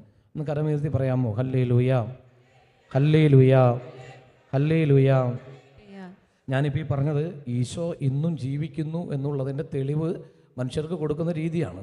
ഈശോ ഇന്നും ജീവിക്കുകയാണ്. ഈശോ ഇന്നും ജീവിക്കുന്നു, നമ്മുടെ കൂടെ ജീവിക്കുന്നു, നമ്മുടെ ഒപ്പം നടക്കുന്നു, നമ്മുടെ ഒപ്പം ചിരിക്കുന്നു, നമ്മുടെ കൂടെയുണ്ട്. ഞാനിപ്പോൾ ഈ വചനം പറയുമ്പോൾ എൻ്റെ തൊട്ടടുത്ത് ആര് നിൽക്കുന്നുണ്ട്? ഈശോ നിൽക്കുന്നുണ്ട്. നിങ്ങളിവിടെ ഇരുന്ന് കേൾക്കുന്ന സമയത്ത് നിങ്ങളെ അനുഗ്രഹിച്ചുകൊണ്ട് നിങ്ങളുടെ തലയ്ക്ക് മുകളിൽ കൈ വെച്ചുകൊണ്ട് ആര് നിൽക്കുന്നുണ്ട്? ഈശോ നിൽക്കുന്നുണ്ട്. വിശ്വാസത്തിൻ്റെ കണ്ണുകൾ കൊണ്ട് അത് നമുക്ക് തിരിച്ചറിയാനായിട്ട് പറ്റണം. പ്രിയമുള്ളവരെ, ഒരു തെരഞ്ഞെടുപ്പ്, കർത്താവിൻ്റെ തെരഞ്ഞെടുപ്പ് ഓരോ ദിവസവും തുടർന്നുകൊണ്ടിരിക്കുന്നതാണ്. ഇപ്പോൾ നോക്കിയാൽ നമ്മുടെ ജീവിതത്തിൽ കുഞ്ഞു കുഞ്ഞു കാര്യങ്ങളാണ് അച്ഛൻ പറയുന്നത്, കുഞ്ഞു കാര്യങ്ങളാണ്. നിങ്ങൾക്കൊരു ജപമാല ചൊല്ലാനായിട്ട് തോന്നുന്നു. അതെന്താണ്? അല്ല, അത് ദൈവത്തിനൊരു തെരഞ്ഞെടുപ്പാണ്. ജപമാല ചൊല്ലാൻ വേണ്ടി ഓരോ മണിക്കൂറിലും തിരഞ്ഞെടുക്കുന്നവരുടെ കൂട്ടത്തിലേക്ക് നമ്മളെ പെടുത്തുന്ന തെരഞ്ഞെടുപ്പാണത്. മനസ്സിലായോ? ഇപ്പോൾ നമുക്ക് തോന്നാണ്, നമ്മുടെ മനസ്സിൽ ഇങ്ങനെ തോന്നാണ്, 1 മണിക്കൂർ ദിവ്യകാരുണ്യത്തിന് മുമ്പിൽ പോയി ഇരിക്കണം. അപ്പോൾ നമ്മളെ സംബന്ധിച്ച് അത് തോന്നലാണ്. ദൈവത്തെ സംബന്ധിച്ച് എന്താണ്?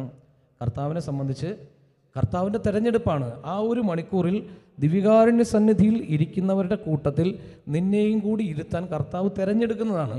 അപ്പോൾ നമ്മൾ എല്ലാ കാര്യങ്ങളും ഇങ്ങനെ ഈശോയുടെ തെരഞ്ഞെടുപ്പുമായിട്ട് ബന്ധപ്പെടുത്തി കാണാനായിട്ട് ശ്രമിച്ചാൽ നമ്മുടെ ജീവിതത്തിൽ വലിയ അർത്ഥം ഉണ്ടാവും. നമ്മൾ ചുമ്മാ ഒന്നും ചെയ്യുന്നില്ല, എല്ലാം ചെയ്യുന്നത് കർത്താവിൻ്റെ തെരഞ്ഞെടുപ്പാണ്. ഞാൻ അച്ഛനാകുന്നതിന് മുമ്പ് റീജൻസി കാലഘട്ടത്തിൽ ഞാനുണ്ടായ ഒരു കൊച്ചനുഭവം നിങ്ങളായിട്ട് പങ്കുവയ്ക്കുകയാണ്. അതായത് ഞങ്ങൾ ഈ എറണാകുളത്ത് ഒരു ജില്ലാ ആശുപത്രി എന്ന് പറഞ്ഞ ആശുപത്രി, എറണാകുളം ജില്ലാ ആശുപത്രി, ഇപ്പോഴും ആ ആശുപത്രിയുണ്ട്. അപ്പോൾ ഞങ്ങളുടെ റീജൻസി എന്ന് പറഞ്ഞാൽ ഇങ്ങനെ ഈ വെള്ള ഉടുപ്പ് തരുന്നതിന് തൊട്ട് മുമ്പുള്ള വർഷമാണ്, പ്രായോഗിക പരിശീലന വർഷം. ആ സമയത്ത് ഞങ്ങളിങ്ങനെ ജീസസ് ഫ്രട്ടേണിറ്റി എന്ന് പറഞ്ഞൊരു ജീവിതശൈലിയുണ്ട്. നിങ്ങൾ കേട്ടിട്ടുണ്ടോ? ജീസസ് ഫ്രട്ടേണിറ്റി ജയിൽ സന്ദർശനമൊക്കെയാണ് മെയിൻ അവരുടെ പ്രവർത്തനങ്ങൾ. അങ്ങനെ അവിടെ അതിനകത്ത് റീജൻസി ചെയ്യുന്ന സമയത്ത് ഞങ്ങളെ ഈ എറണാകുളം ജില്ലാ ആശുപത്രിയിൽ രോഗികളെ ശുശ്രൂഷിക്കാൻ വേണ്ടി കൊണ്ടുപോകും. ആരോരുമില്ലാത്ത കുറേ രോഗികൾ എടുക്കേണ്ട, അവർക്ക് ഭക്ഷണം കൊടുക്കുക, അവരെ ക്ലീൻ ചെയ്യുക, അങ്ങനത്തെ കാര്യങ്ങളൊക്കെ.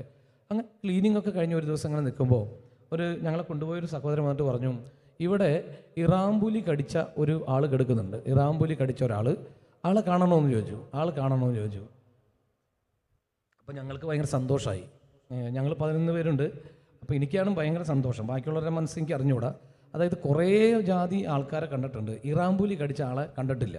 അപ്പോൾ അങ്ങനെ ആകാംക്ഷയാണ്, ഇറാമ്പുലി കടിച്ചാൽ എങ്ങനെ ഇരിക്കും, അതൊന്ന് കാണണമെന്ന്. അപ്പോൾ കാഴ്ചബംഗ്ലാവിൽ പോണ പോലെയാണ് സത്യം പറഞ്ഞാൽ അന്ന് ഇറാമ്പുലി കടിച്ച ആളെ കാണാൻ പോണത്. അപ്പോൾ ഈ ഇദ്ദേഹത്തിൻ്റെ പുറകെ കൂടെ ഞങ്ങൾ കയറി 1-ാം നിലയിലെത്തി. ഇയാളെ കിടത്തിന്ന വാർഡിലേക്ക് എത്തി. ഭയങ്കര മഴ പെയ്യാണ് കേട്ടോ, നല്ല ശക്തമായ മഴ. വാർഡിലേക്ക് എത്തിക്കഴിഞ്ഞപ്പോൾ അവിടെ ഈ മനുഷ്യനെ കാണാനില്ല. അപ്പോൾ ഇദ്ദേഹം അന്വേഷിച്ചു ആ മനുഷ്യൻ എവിടെയാണെന്ന്. അപ്പോൾ പറഞ്ഞു, നാറ്റം അടിച്ചിട്ട് ഞങ്ങൾക്ക് ആർക്കും ഇവിടെ കിടക്കാനോ ഭക്ഷണം കഴിക്കാനോ പറ്റാത്ത സാഹചര്യമായപ്പോൾ അയാളതാണ്ട് അപ്പുറത്ത് വരാന്തയിലേക്ക് മാറ്റി കിടത്തിയിട്ടുണ്ടെന്ന്. അപ്പോൾ എല്ലാ ജനലുകളും അടച്ചുപൂട്ടിയിട്ടിരിക്കുക. അപ്പുറത്ത് വരാന്തയിൽ അയാൾ കിടക്കുന്നത്, അയാളുടെ മണം വരാതിരിക്കാൻ വേണ്ടി ഒക്കെ അടച്ചുപൂട്ടിയിട്ടിരിക്കുക. അങ്ങനെ കറങ്ങി തിരിഞ്ഞ് ഇദ്ദേഹത്തിൻ്റെ അടുത്തേക്ക് ഞങ്ങളെ കൊണ്ടുവരാണ്. അപ്പോൾ ഞങ്ങളിങ്ങനെ കണ്ടു, ഇവിടെ നിൽക്കുന്ന സമയത്ത് നോക്കിക്കഴിഞ്ഞാൽ അങ്ങേ അറ്റത്ത് ആ ഡോറിൻ്റെ അവിടെ അയാൾ അങ്ങനെ കിടക്കുകയാണ്. ആ കിടക്കുമ്പോൾ എന്താണെന്നറിയാമോ, ഈ ചുണ്ടിൻ്റെ ഈ ഒരു ഭാഗം ഉണ്ടല്ലോ, ഈ ചുണ്ടിൻ്റെ ഭാഗം അത് മാത്രമാണ് പഴുക്കാത്തതായിട്ടുള്ളൂ. ബാക്കി മുഴുവനും നല്ല റോസ് കളറിൽ പഴുത്ത് ഇങ്ങനെ ഈ ചിക്കനൊക്കെ വെച്ചിട്ട് നമ്മൾ കുരുമുളകൊക്കെ കിട്ടുക ഒരവസ്ഥ അതേപോലെ ശരീരം മുഴുവനും. ഈ നാണം മറയ്ക്കാനുള്ള ഒരു കുഞ്ഞു തുണി കഷ്ണം ഇവിടെ ഇങ്ങനെ വെച്ചിട്ടുണ്ട്, ഫ്രണ്ടിൽ വെച്ചിട്ടുണ്ട്. അത് കഴിഞ്ഞിട്ട് ട്രാൻസ്പെറൻറ്റ് ഷീറ്റ് ഇങ്ങനെ ഇട്ടേക്കാണ് മേത്തുകൂടെ. ഈ എന്താ പറയുക, വെള്ളമൊക്കെ ആകാതിരിക്കും, മഴ പെയ്യുന്നുണ്ട്, അതുകൊണ്ട് ട്രാൻസ്പെറൻറ്റ് ഷീറ്റ് ഇട്ടിട്ട് അങ്ങനെ കെടുത്തിരിക്കുകയാണ്. ഈ മനുഷ്യൻ്റെ അടുത്തേക്ക് അടുക്കും തോറും രൂക്ഷമായുള്ള ഗന്ധം ഇങ്ങനെ മൂക്കിലേക്ക് അടിക്കാൻ തുടങ്ങി. ഞാനിങ്ങനെ അന്വേഷിച്ചു, ഇയാൾ ഒറ്റയ്ക്കാണോ? അല്ല, ഇയാൾക്ക് ഭാര്യയുണ്ട്, മക്കളുണ്ട്, അവരൊക്കെ നല്ല നിലയിൽപ്പെട്ടവരാ. ഇയാളിങ്ങനെ ചീഞ്ഞളിഞ്ഞു കഴിഞ്ഞപ്പോൾ ആരുമില്ല തിരിഞ്ഞു നോക്കാനായിട്ട്. മനസ്സിലായോ? ഞാൻ നിങ്ങളെ അനാഥരായി വിടുകയില്ലെന്നുള്ള ഒരു വചനമുണ്ട് യോഹന്നാൻ്റെ സുവിശേഷത്തിൽ. ഞാനതിങ്ങനെ ആലോചിച്ചു, ഈ മനുഷ്യനെ അനാഥനാക്കി വിട്ടുള്ള കർത്താവേ എന്നിങ്ങനെ മനസ്സിൽ തോന്നാണ്. അപ്പോഴാ ഞങ്ങളിങ്ങനെ മൂക്കൊക്കെ പൊത്തിപ്പിടിച്ച് കുറച്ച് അകലെ മാറി നിന്ന് ഇയാളിങ്ങനെ നോക്കിക്കൊണ്ടിരിക്കുന്ന സമയത്ത് വെള്ള ജുബയൊക്കെ ഇട്ട് 2-3 പയ്യന്മാർ, +1 +2 പഠിക്കുന്ന പ്രായം ഉണ്ടാവുള്ളൂ. ഈ പയ്യന്മാർ ഒരു കയ്യിൽ ഗ്ലാസ്സിൽ പാലും ബ്രെഡും ഒക്കെ ആയിട്ട് കൂളായിട്ട് ഇദ്ദേഹത്തിനടുത്തേക്ക് നടന്നു ചെല്ലാണ്. വളരെ കൂളായിട്ട്. ഞങ്ങൾ വിചാരിച്ച ആളുടെ മകനാ അങ്ങനെയൊക്കെ ആയിരിക്കുമെന്ന്. അദ്ദേഹത്തിൻ്റെ അടുത്ത് ചെന്ന് അവരിരുന്നു. കട്ടിലിൻ്റെ ഒരു സൈഡിൽ ഇങ്ങനെ പതുക്കെ ഇരുന്നിട്ട് ഈ ബ്രെഡ് പാലിൽ മുക്കി ഈ മനുഷ്യൻ്റെ വായിലേക്ക് ഇങ്ങനെ വെച്ചു കൊടുക്കുക. അവർക്ക് മണമില്ലേ? ഞാൻ അത്ഭുതപ്പെട്ടു പോയി. ഇത്രയും ചീഞ്ഞ് നിറഞ്ഞ മണം അടിച്ചിട്ട് ഈ പയ്യന്മാരെങ്ങനെ ഇങ്ങനെ പോയിരിക്കുന്നത്. അവർ തിരിച്ചു വരുന്ന സമയത്ത് അവരോട് ഞങ്ങൾ ചോദിച്ചു, മോനെ നിങ്ങൾ ആരാ? അപ്പോൾ ഇവർ പറയാണ്, ആ കിടക്കുന്നത് ഞങ്ങളുടെ ആരുമല്ല, ഞങ്ങളിങ്ങനെ എല്ലാവരും ഉപേക്ഷിച്ച് പോകുന്നവരെ ശുശ്രൂഷിക്കാൻ വേണ്ടിയിട്ട് ഹോളി സ്പിരിറ്റ് ബ്രദേഴ്സ് എന്ന് പറഞ്ഞ് പേരിട്ടിട്ട് ഒരു ഗ്രൂപ്പ് പയ്യന്മാർ, ഒരു ഗ്രൂപ്പ് യുവാക്കന്മാർ ഇങ്ങനെ ഇറങ്ങിയേക്കാണ്. നോക്കി, തിരഞ്ഞെടുക്കപ്പെട്ടവരുടെ ഇടയിൽ നിന്ന് ദൈവം ഓരോരുത്തരെ തിരഞ്ഞെടുക്കുകയാണ്. എന്തിനാ തിരഞ്ഞെടുക്കണമെന്ന് അറിയാമോ? വചനം പാലിക്കാൻ, വചനം കാത്തു സൂക്ഷിക്കാൻ. എന്താണ് വചനം? ഞാൻ നിങ്ങളെ അനാഥരായി വിടുകയില്ല. ഒന്നേറ്റ് പറഞ്ഞേ, ഞാൻ നിങ്ങളെ അനാഥരായി വിടുകയില്ല, ഞാൻ നിങ്ങളുടെ അടുത്തേക്ക് വരും. എങ്ങനെ വരും? നമ്മുടെ രൂപത്തിൽ വരണം, നമ്മുടെ രൂപത്തിൽ വരണം. ആരുമില്ലാണ്ട് ഇറാമ്പുലി കടിച്ച് മാംസക്കഷ്ണമായിട്ട് ചീഞ്ഞളിഞ്ഞ് കിടന്ന ആ മനുഷ്യൻ്റെ അടുത്തേക്ക് +1 +2 പഠിക്കുന്ന പ്രായത്തിലുള്ള കുട്ടികൾ ഹോളി സ്പിരിറ്റ് ബ്രദേഴ്സ് എന്ന് പറഞ്ഞ് പേരിട്ട് അവരുടെ രൂപത്തിൽ ഈശോ കടന്നു ചെന്നേക്കാണ്. അയാളെ സംരക്ഷിക്കാൻ, അയാൾക്ക് ബ്രെഡ് കൊടുക്കാനും പാല് കൊടുക്കാനുമായിട്ട് കടന്നു ചെന്നിരിക്കുകയാണ്. നിങ്ങളൊന്ന് ആലോചിച്ച് നോക്കിയേ, നമ്മുടെ ജീവിതത്തിൽ എല്ലാം തീർന്നു എന്ന് കരുതിയിരിക്കുന്ന സമയത്ത് ഒരാൾ കടന്നു വരും, ഇല്ലേ? ഒന്ന് ചിന്തിച്ച് നോക്കിയേ, ചിന്തിച്ചോ നിങ്ങൾ? നമ്മളെല്ലാം തീർന്നു, നമുക്കിനി മരിക്കേ വഴിയെന്ന് കരുതിയിരിക്കുന്ന സമയത്ത് അപ്രതീക്ഷിതമായി ആരെങ്കിലും ഒരാൾ കടന്നു വരും. അതാരാണ്? അത് ക്രിസ്തുവാണ്, അത് ക്രിസ്തുവാണ്. ആര് രൂപത്തിലാണ് വരണേ എന്നുള്ളത് മാത്രമേ പ്രശ്നമുള്ളൂ. ആരുടെയെങ്കിലും രൂപത്തിൽ തമ്പുരാൻ നമ്മുടെ ജീവിതത്തിൽ ഇടപെട്ടിരിക്കും എന്ന് കരമുയർത്തി പറഞ്ഞ ഹല്ലേലൂയാ, ഹല്ലേലൂയാ, ഹല്ലേലൂയാ. പ്രിയമുള്ള സഹോദരങ്ങളെ, നമ്മുടെ എല്ലാവരും ജീവിതം പരിശോധിച്ച് നോക്കിക്കോ. നമുക്കിങ്ങനെ പെട്ടെന്ന് ഒറ്റപ്പെട്ടു പോയെന്നായിരിക്കും, ഒരു ബസ്സൊക്കെ കിട്ടാതെ ഒറ്റപ്പെട്ടു പോയി നിൽക്കുന്ന സമയത്ത്, പേടിച്ച് നിൽക്കുന്ന സമയത്ത് ഒരു ടോർച്ചൊക്കെ ആയിട്ട് ഒരാൾ വരാണ്. മോളെങ്ങടെ പോണേ? ഞാനിങ്ങോട്ട്. ഞാൻ ആ വഴിക്ക് പോകണേ, നിന്നെ അവിടെ ആക്കിത്തരാം. അവിടെ വീട്ടിൽ കൊണ്ടുവന്നാക്കി കൊടുത്ത് തിരിച്ചു പോകുന്നു. ഏത് മനുഷ്യനാണെന്ന് ഒരു പിടിയില്ല. ആരാണത്? ഈശോ വരും നമ്മുടെ അടുത്തേക്ക്. ആരാണെന്ന് പോലും പിടിയില്ലാത്ത രീതിയിൽ ഈശോ നമ്മുടെ അടുത്തേക്ക്, നമ്മുടെ ജീവിതത്തിലേക്ക് അങ്ങ് ഇടപെട്ട് വരുന്നേ. കർത്താവിൻ്റെ സാന്നിധ്യം ഒരുപാട് നന്നായിട്ട് അനുഭവിച്ചറിയാനായിട്ട് പറ്റും. ഞാനൊക്കെ എൻ്റെ ജീവിതത്തിൽ ഈ അമ്മയൊക്കെ ഇല്ലാതിരുന്ന കാലഘട്ടത്തിൽ അമ്മ മരിച്ച് അപ്പൻ രണ്ടാമത് കല്യാണം കഴിക്കാൻ ഒരു സമയമുണ്ട്. ആ സമയം മുഴുവനും അപ്പൻ ഇങ്ങനെ കുടിച്ചിട്ട് മിക്കവാറും ദിവസം റോട്ടിലൊക്കെ ആയിരിക്കും. അപ്പോൾ ഞങ്ങളിങ്ങനെ 3 കുഞ്ഞുങ്ങൾ വൈകുന്നേരം ആകുമ്പോൾ ഇങ്ങനെ കാത്തിരിക്കുക, അപ്പം വന്നാലല്ലേ ഒരു സ്വസ്ഥത ഉണ്ടാവുള്ളൂ. വീടാണെന്നുണ്ടെങ്കിൽ വാതിലിനൊന്നും ഒരു ഉറപ്പമില്ലാത്തൊരു വീട്. അപ്പോൾ അപ്പം വരുന്നത് വരെ ഇങ്ങനെ നോക്കിയിരിക്കും. അപ്പം ഞങ്ങൾ നോക്കിയിരിക്കുമ്പോൾ ഞങ്ങളെ നോക്കിയിരിക്കുന്ന ഒരാളുണ്ട്. അതാരാന്നറിയാമോ? തൊട്ടപ്പുറത്തെ വീട്ടിലെ അന്തോണി വല്യപ്പൻ. അന്തോണി വല്യപ്പൻ ഈ വിളക്കൊക്കെ കെടുത്തിട്ട്, അന്ന് കറണ്ടൊന്നും കിട്ടിയിട്ടില്ല, വിളക്കൊക്കെ കെടുത്തിട്ട് ഇരുട്ടത്ത് ഞങ്ങളുടെ വീട്ടിലേക്ക് തന്നെ നോക്കിയിരിക്കും. അപ്പൻ വന്ന് കയറുന്നത് വരെ ഈ മനുഷ്യൻ ഞങ്ങൾക്ക് കാവലിരിക്കും. മരിച്ചുപോയി അപ്പൻ. നോക്കിയേ, നമുക്ക് ആരും ഇല്ലെന്ന് തോന്നിക്കഴിഞ്ഞാൽ നമ്മുടെ ഈശോ നമ്മളെ അനാഥരാക്കി വിടാതെ ആരുടെയെങ്കിലും രൂപത്തിൽ നമ്മുടെ ജീവിതത്തിലേക്ക് കടന്നു വരും. ഞാൻ മുമ്പ് ഇവിടെ വചന സന്ദേശം പറയാനായിട്ട് വന്നപ്പോൾ പറഞ്ഞിട്ടുള്ളതാണ് ഒരു ട്രൗസറിൻ്റെ കഥ. എനിക്ക് കൊല്ലത്തിലൊരിക്കലും ട്രൗസർ കിട്ടുന്നത്, അങ്ങനെ കിട്ടിയ ഒരു ട്രൗസർ വേദപാഠം പഠിക്കാൻ പോയപ്പോൾ പരീക്ഷയ്ക്ക് പോയതാ, എഴുകി കളിക്കാൻ പോയതാണ്. എഴുകി കളിച്ച് മൂട് 2 ഓട്ടയായി. 2 ട്രൗസറിൻ്റെ 2 എന്താ പറയുക, നമ്മുടെ മൂട്ടിൽ എന്താ പറയുക, ചന്തിയുടെ ഭാഗം വരെ എടുത്തത്, അത് ഓട്ടയായി പോയി. അങ്ങനെ ഓട്ടയായി കഴിഞ്ഞപ്പോൾ പുസ്തകമൊക്കെ മറ പിടിച്ചിട്ടാണ് അന്ന് പരീക്ഷാ ഹാളിലൊക്കെ കയറിയത്. ഒരുപാട് കഷ്ടപ്പെട്ടു. 2.5 മണിക്കൂർ നീളുന്ന പരീക്ഷ. ആ 2.5 മണിക്കൂറും അവിടെ ഹാളിലിരിക്കേണ്ട വന്നു. എണീക്കാൻ പറ്റില്ല, മൂടോട്ടയല്ലേ, എണീക്കാൻ പറ്റില്ല, അവിടെ ഇരുന്നു. പ്രിയപ്പെട്ട സഹോദരങ്ങൾ, ഞാൻ വീട്ടിൽ വന്ന എൻ്റെ അപ്പനോട് പറഞ്ഞു, അപ്പ ട്രൗസറിൻ്റെ മൂടോട്ടയായി, വേറെ വേണം. അപ്പം പറഞ്ഞു, അതിനെന്താ കുഴപ്പം, വേറെ വാങ്ങിത്തരാം. അങ്ങനെ അപ്പൻ ആ ട്രൗസർ കൊണ്ടുപോയിട്ട് ചാര കളറുള്ള ട്രൗസറിൻ്റെ 2 സൈഡിലായിട്ട് 2 കാലിൻ്റെ 2 ചന്തി വരുന്നിടത്ത് റെഡ് കളറിലുള്ള കണ്ടം വെച്ചു.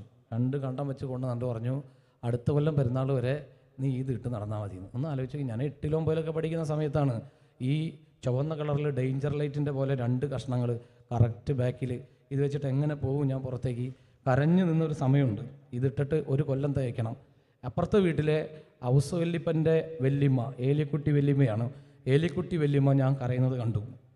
ഈ വല്യമ്മ അപ്പുറത്തെ വീട്ടിലെ ആ ചേട്ടൻ്റെ വല്യമ്മയുടെ മോൻ്റെ ഒരു ട്രൗസർ, ആ വല്യമ്മയുടെ മോൻ എന്നെക്കാൾ ഇച്ചിരി പ്രായവും വണ്ണമൊക്കെ ഉള്ള ആളാണ്, പക്ഷേ അവൻ്റെ ഒരു ട്രൗസർ എടുത്തുകൊണ്ട് വന്നിട്ട് ഈ ഏലിക്കുട്ടി വല്യമ്മ പറഞ്ഞു, മോനെ നീ ഈ ട്രൗസർ ഇട്ടോ.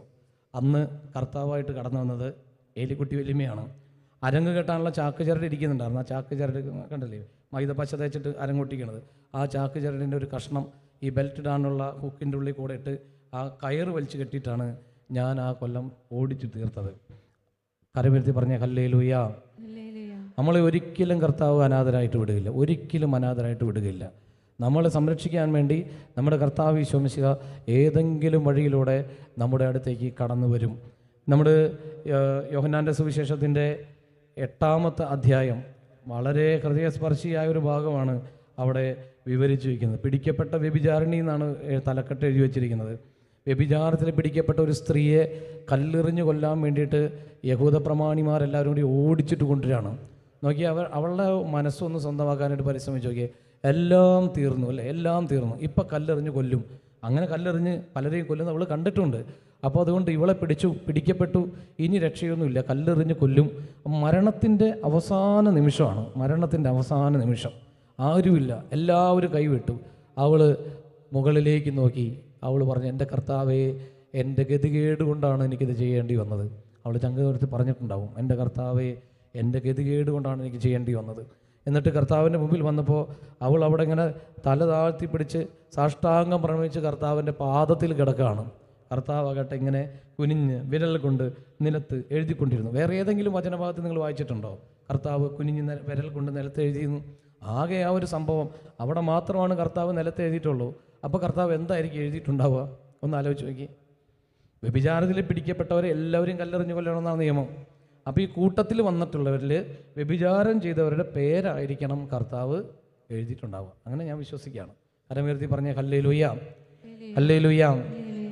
ഇവന്മാർ പേടിച്ച് കല്ല് താഴെ ഇടാനുള്ള കാരണം എന്താണ്? പശ്ചാത്തപിച്ചിട്ടാണോ? പശ്ചാത്തപിച്ചിട്ടാണോ? അല്ല. പശ്ചാത്തപിച്ചിട്ടായിരുന്നെങ്കിൽ പിന്നെ കർത്താവിനെ കൊല്ലാൻ വേണ്ടി ഇവർ നടക്കുമായിരുന്നോ? ഒന്നാലോചിച്ച് നോക്കിയേ. ഇതേ യഹൂദ പ്രമാണികൾ തന്നെയാണ് പിന്നെയും കർത്താവിൻ്റെ പുറകെ കൂടെ അവനിൽ കുറ്റമാരോപിക്കാൻ വേണ്ടിയും അവനെ കല്ലെറിഞ്ഞ് കൊല്ലാൻ വേണ്ടിയും അവനെ കുരിശിൽ തറയ്ക്കാൻ വേണ്ടിയും നടന്നത്. യഥാർത്ഥ പശ്ചാത്തലത്തോടു കൂടിയാണ് ആ കല്ല് താഴെ ഇട്ടിരുന്നതെങ്കിൽ അവർ പിന്നെ കർത്താവിനെ കൊല്ലാൻ നോക്കുമായിരുന്നോ? ഒരിക്കലും ഇല്ലല്ലോ. അപ്പോൾ യഥാർത്ഥ പശ്ചാത്താപമല്ല, പേടിച്ചിട്ടാണ് കല്ല് താഴെ ഇട്ടത്. അപ്പോൾ എന്താണ് പേടിച്ചത്? കർത്താവ് നിലത്തെഴുതുന്ന പേരിൽ ഒരു പേര് എൻ്റെ ആകാൻ സാധ്യതയുണ്ട്. അങ്ങനെയാണെങ്കിൽ എന്തുണ്ടാവും? എന്നെയും കൂടിയും കല്ലെറിയും. മനസ്സിലാവുന്നുണ്ടോ? അതിനെ പേടിച്ചിട്ട് കല്ല് താഴെയിട്ട് പോയതാണ്. ഞാൻ ഈ പശ്ചാത്താപത്തിൻ്റെ കാര്യം പറയുന്ന സമയത്ത് പറയാറുള്ളൊരു വചനഭാഗമാണത്. പേടിച്ചിട്ടേ നരകത്തിൽ പോകേണ്ടി വരും എന്നുള്ള പേടിച്ചിട്ട് കുമ്പസാരിച്ചാൽ വീണ്ടും വീണ്ടും പാപം ചെയ്തുകൊണ്ടിരിക്കും. അതേസമയം എൻ്റെ കർത്താവിനുള്ള സ്നേഹത്തെ പ്രതി എൻ്റെ ഈശോയുടെ ഹൃദയത്തോട് ചേർന്നിരിക്കാനുള്ള എൻ്റെ ഒരു ഭാഗ്യമാണ് ഒരു പാപം ചെയ്തപ്പോൾ നഷ്ടപ്പെട്ടത്. എൻ്റെ ഈശോയെ, എനിക്കിത് പോരാ, എനിക്ക് ഈ കസേരയിലൊന്നും ഇരുന്നാൽ പോരാ, എനിക്ക് എവിടെ ഇരിക്കണം? എനിക്ക് ഈശോയുടെ മടിയിലിരിക്കണം. യോഹന്നാൻ ശ്ലീഹായെ പോലെ, അതാണ് ഞാൻ തുടക്കത്തിൽ പറഞ്ഞത്, യോഹന്നാൻ ശ്ലീഹായെ പോലെ ഈശോയുടെ അരികിലിരുന്ന് ഈശോയുടെ നെഞ്ചോട് ചേർന്ന് തലവെച്ച് അങ്ങനെ ഒരു സ്വാതന്ത്ര്യത്തോടുകൂടി ഇരിക്കണം. അന്ത്യത്താഴ വേളയിൽ ഈശോയെ ഒരാൾ ഒറ്റിക്കൊടുക്കുമെന്ന് പറഞ്ഞപ്പോൾ അപ്പോസ്തലന്മാർ മുഴുവനും യോഹന്നാൻ ശ്ലീഹായോട് ചോദിക്കുകയാണ്, നീ ചോദിച്ചാൽ പറയും. ആരാന്ന് ചോദിക്കുക, നീ ചോദിച്ചാൽ പറയും. നോക്കി. അപ്പോൾ അവർക്ക് എല്ലാവർക്കും മനസ്സിലായി ഈശോയ്ക്ക് യോഹന്നാൻ ശ്ലീഹായോട് ഒരു പ്രത്യേക അടുപ്പുണ്ടെന്ന്. അപ്പോൾ എനിക്ക് നിങ്ങളോട് ഇന്ന് അവസാനിപ്പിക്കേണ്ട സമയമായി. അച്ഛൻ നിങ്ങളുടെ അടുത്ത് പറയുന്നത്, തെരഞ്ഞെടുപ്പ് വളരെ പ്രധാനപ്പെട്ടതാണ്. ഒരു ക്രിസ്ത്യാനിയായി നമ്മെ തെരഞ്ഞെടുത്തിട്ടുണ്ടോ? ക്രിസ്തുവിനെ അറിയാനുള്ള കൃപ നമുക്ക് ലഭിച്ചിട്ടുണ്ടോ? വിജാതീയരാണെങ്കിലും ക്രിസ്തുവിനെ അറിഞ്ഞ് ക്രിസ്തുവിലേക്ക് വരാനുള്ളൊരു കൃപ ലഭിച്ചിട്ടുണ്ടെങ്കിൽ ആഗ്രഹത്താലുള്ള മാമോദിസയെങ്കിലും മുങ്ങി എന്നാണ് അതിൻ്റെ അർത്ഥം. അങ്ങനെയുള്ളവർ ആഗ്രഹിക്കേണ്ട ഏറ്റവും വലിയ പോസ്റ്റ്, ഏറ്റവും വലിയ സ്ഥാനം എന്താണ്? യോഹന്നാൻ സ്ലീഹായെ പോലെ ആകണം. യോഹന്നാൻ സ്ലീഹായെ പോലെ ആകണം. ഇനി നോക്കിയാൽ ഈശോ മരിച്ചിട്ടും യോഹന്നാൻ സ്ലീഹായുടെ ഒപ്പമുണ്ടായിരുന്നത് പോലൊരു സാന്നിധ്യം മറ്റുള്ളവർക്ക് കിട്ടിയിട്ടുണ്ടാവില്ല. ബൈബിളിലൊന്നും അത് എഴുതി വെച്ചിട്ടില്ല. ഞാൻ വിചാരിക്കുകയാണ് അതിനൊരു കാരണമുണ്ട്. അതിനൊരു കാരണം എന്താണെന്ന് അറിയാവോ? ഒന്ന് ആലോചിച്ച് നോക്കിയേ, എന്തായിരിക്കും കാരണം? മറ്റപ്പോസ്തലന്മാരുടെ അടുത്ത് പോയേക്കാളൊക്കെ കൂടുതൽ ഉത്ഥിതനായ ക്രിസ്തു ഈ യോഹന്നാൻ സ്ലീഹായുടെ വീട്ടിലേക്ക് പോയിട്ടുണ്ട്. അല്ല, അവിടെ ഒരാളുണ്ടായിരുന്നു. പരിശുദ്ധ കന്യകാമറി എവിടെയായിരുന്നു? യോഹന്നാൻ സ്ലീഹയുടെ വീട്ടിലായിരുന്നു. യോഹന്നാൻ സ്ലീഹയാണ് പരിശുദ്ധ അമ്മയെ സംരക്ഷിച്ചത്. അപ്പോൾ ഈശോ അടിക്കടി എവിടെ പോയിട്ടുണ്ടാവും? അമ്മയുള്ളിടത്ത് ഈശോയുണ്ട്, അമ്മയുള്ളിടത്ത് ഈശോയുണ്ട്. അമ്മ എവിടേക്ക് പോകണോ അവിടേക്ക് ഈശോ വരും. അതുകൊണ്ട് യോഹന്നാൻ സ്ലീഹ ആയി മാറാനായിട്ട് കൊതിക്കണമെന്ന് ഞാൻ പറയാനുള്ള രണ്ടാമത്തെ കാരണം ഇതാണ്. ഒന്നാമത്തെ കാരണം ഈശോയുടെ വക്ഷത്തിലേക്ക് ചാരിക്കെടുക്കാനുള്ളൊരു സ്വാതന്ത്ര്യം, ഈശോയുടെ തൊട്ടടുത്ത് ചൂട് പറ്റി ഇരിക്കാനുള്ള സ്വാതന്ത്ര്യം. രണ്ടാമത്തെ കാര്യം, പരിശുദ്ധ അമ്മയെ നോക്കാനുള്ള ഭാഗ്യം കിട്ടിയത് യോഹന്നാൻ സ്ലീഹയ്ക്കാണ്. കരമർത്തി പറഞ്ഞ ഹല്ലേലൂയാ, ഹല്ലേലൂയാ. ഈശോ ഏറ്റവും കൂടുതൽ സ്നേഹിക്കുന്നവർക്ക് കൊടുക്കുന്ന ഏറ്റവും വലിയ സമ്മാനമാണ് പരിശുദ്ധ അമ്മ. ഒന്നുകൂടി കരമർത്തി പറയാമോ? ഹല്ലേലൂയാ, ഹല്ലേലൂയാ. അപ്പോൾ നമുക്ക് യോഹന്നാൻ സ്ലീഹയാകാനായിട്ട് ആഗ്രഹിക്കാം, കൊതിക്കാം. യോഹന്നാൻ സ്ലീഹയെ പോലെ ഈശോയോട് ചേർന്നിരിക്കണം, ഈശോയുടെ അമ്മയെ കൂടെ കിട്ടണം, അമ്മയുടെ കൂടെ ആയിരിക്കണം. അവസാനം ക്രിസ്തുവിനെ പ്രതി വെളിപാടുകൾ സ്വീകരിച്ച് അനേകർക്ക് ക്രിസ്തുവിൻ്റെ വെളിച്ചം കൊടുക്കാൻ പറ്റണം. ഇത്രയും കാര്യങ്ങൾ ആഗ്രഹിച്ചാലേ ക്രിസ്ത്യാനിയായിട്ട് ജീവിക്കുന്നതിന് അർത്ഥം ഉണ്ടാവുള്ളൂ. അപ്പോൾ നമുക്ക് പരസ്പരം വീണ്ടും വീണ്ടും പ്രാർത്ഥിക്കാം. ഈ തെരഞ്ഞെടുപ്പിൻ്റെ കാര്യം പറഞ്ഞ് ഒന്നുകൂടി ഓർക്കണം. അമ്മമാരായാൽ എന്താഗ്രഹിക്കണം? നല്ല അമ്മായിമ്മയാകാൻ വേണ്ടി. നല്ല അമ്മായിമ്മയായാൽ നല്ല അമ്മൂമ്മയാകാൻ വേണ്ടി. നല്ല അമ്മൂമ്മയായാൽ നല്ല മരണം കിട്ടാൻ വേണ്ടി നമ്മളെപ്പോഴും പ്രാർത്ഥിച്ചുകൊണ്ടിരിക്കണം. തിരഞ്ഞെടുക്കപ്പെടുന്നവരുടെ ഗണത്തിൽ കർത്താവെ ഞങ്ങളെയും ചേർത്ത് നിർത്തണമേ എന്ന് നമുക്ക് പ്രാർത്ഥിച്ചുകൊണ്ട് ദിവ്യകാരുണ്യ ആരാധനയ്ക്കായിട്ട് നമുക്ക് ഒരുങ്ങാം. കർത്താവിൻ്റെ സാന്നിധ്യത്തെ നമ്മുടെ ഹൃദയത്തിലേക്ക് ആവഹിച്ചെടുക്കാനായിട്ട് പരിശ്രമിക്കാം. ഈശോയുടെ അടുത്ത്, ഈശോയോട് ചേർന്ന് നിൽക്കാനുള്ള ഒരു കൃപയ്ക്ക് വേണ്ടിയിട്ട് നമുക്ക് പ്രാർത്ഥിച്ചുകൊണ്ട് ആയിരിക്കാം. ദിവ്യകാരുണ്യ ഈശോ നമ്മെല്ലാവരെയും സമൃദ്ധമായിട്ട് അനുഗ്രഹിക്കുന്ന നിമിഷമാണ്. നമുക്കതിന് വേണ്ടിയിട്ട് ഒരുങ്ങാം.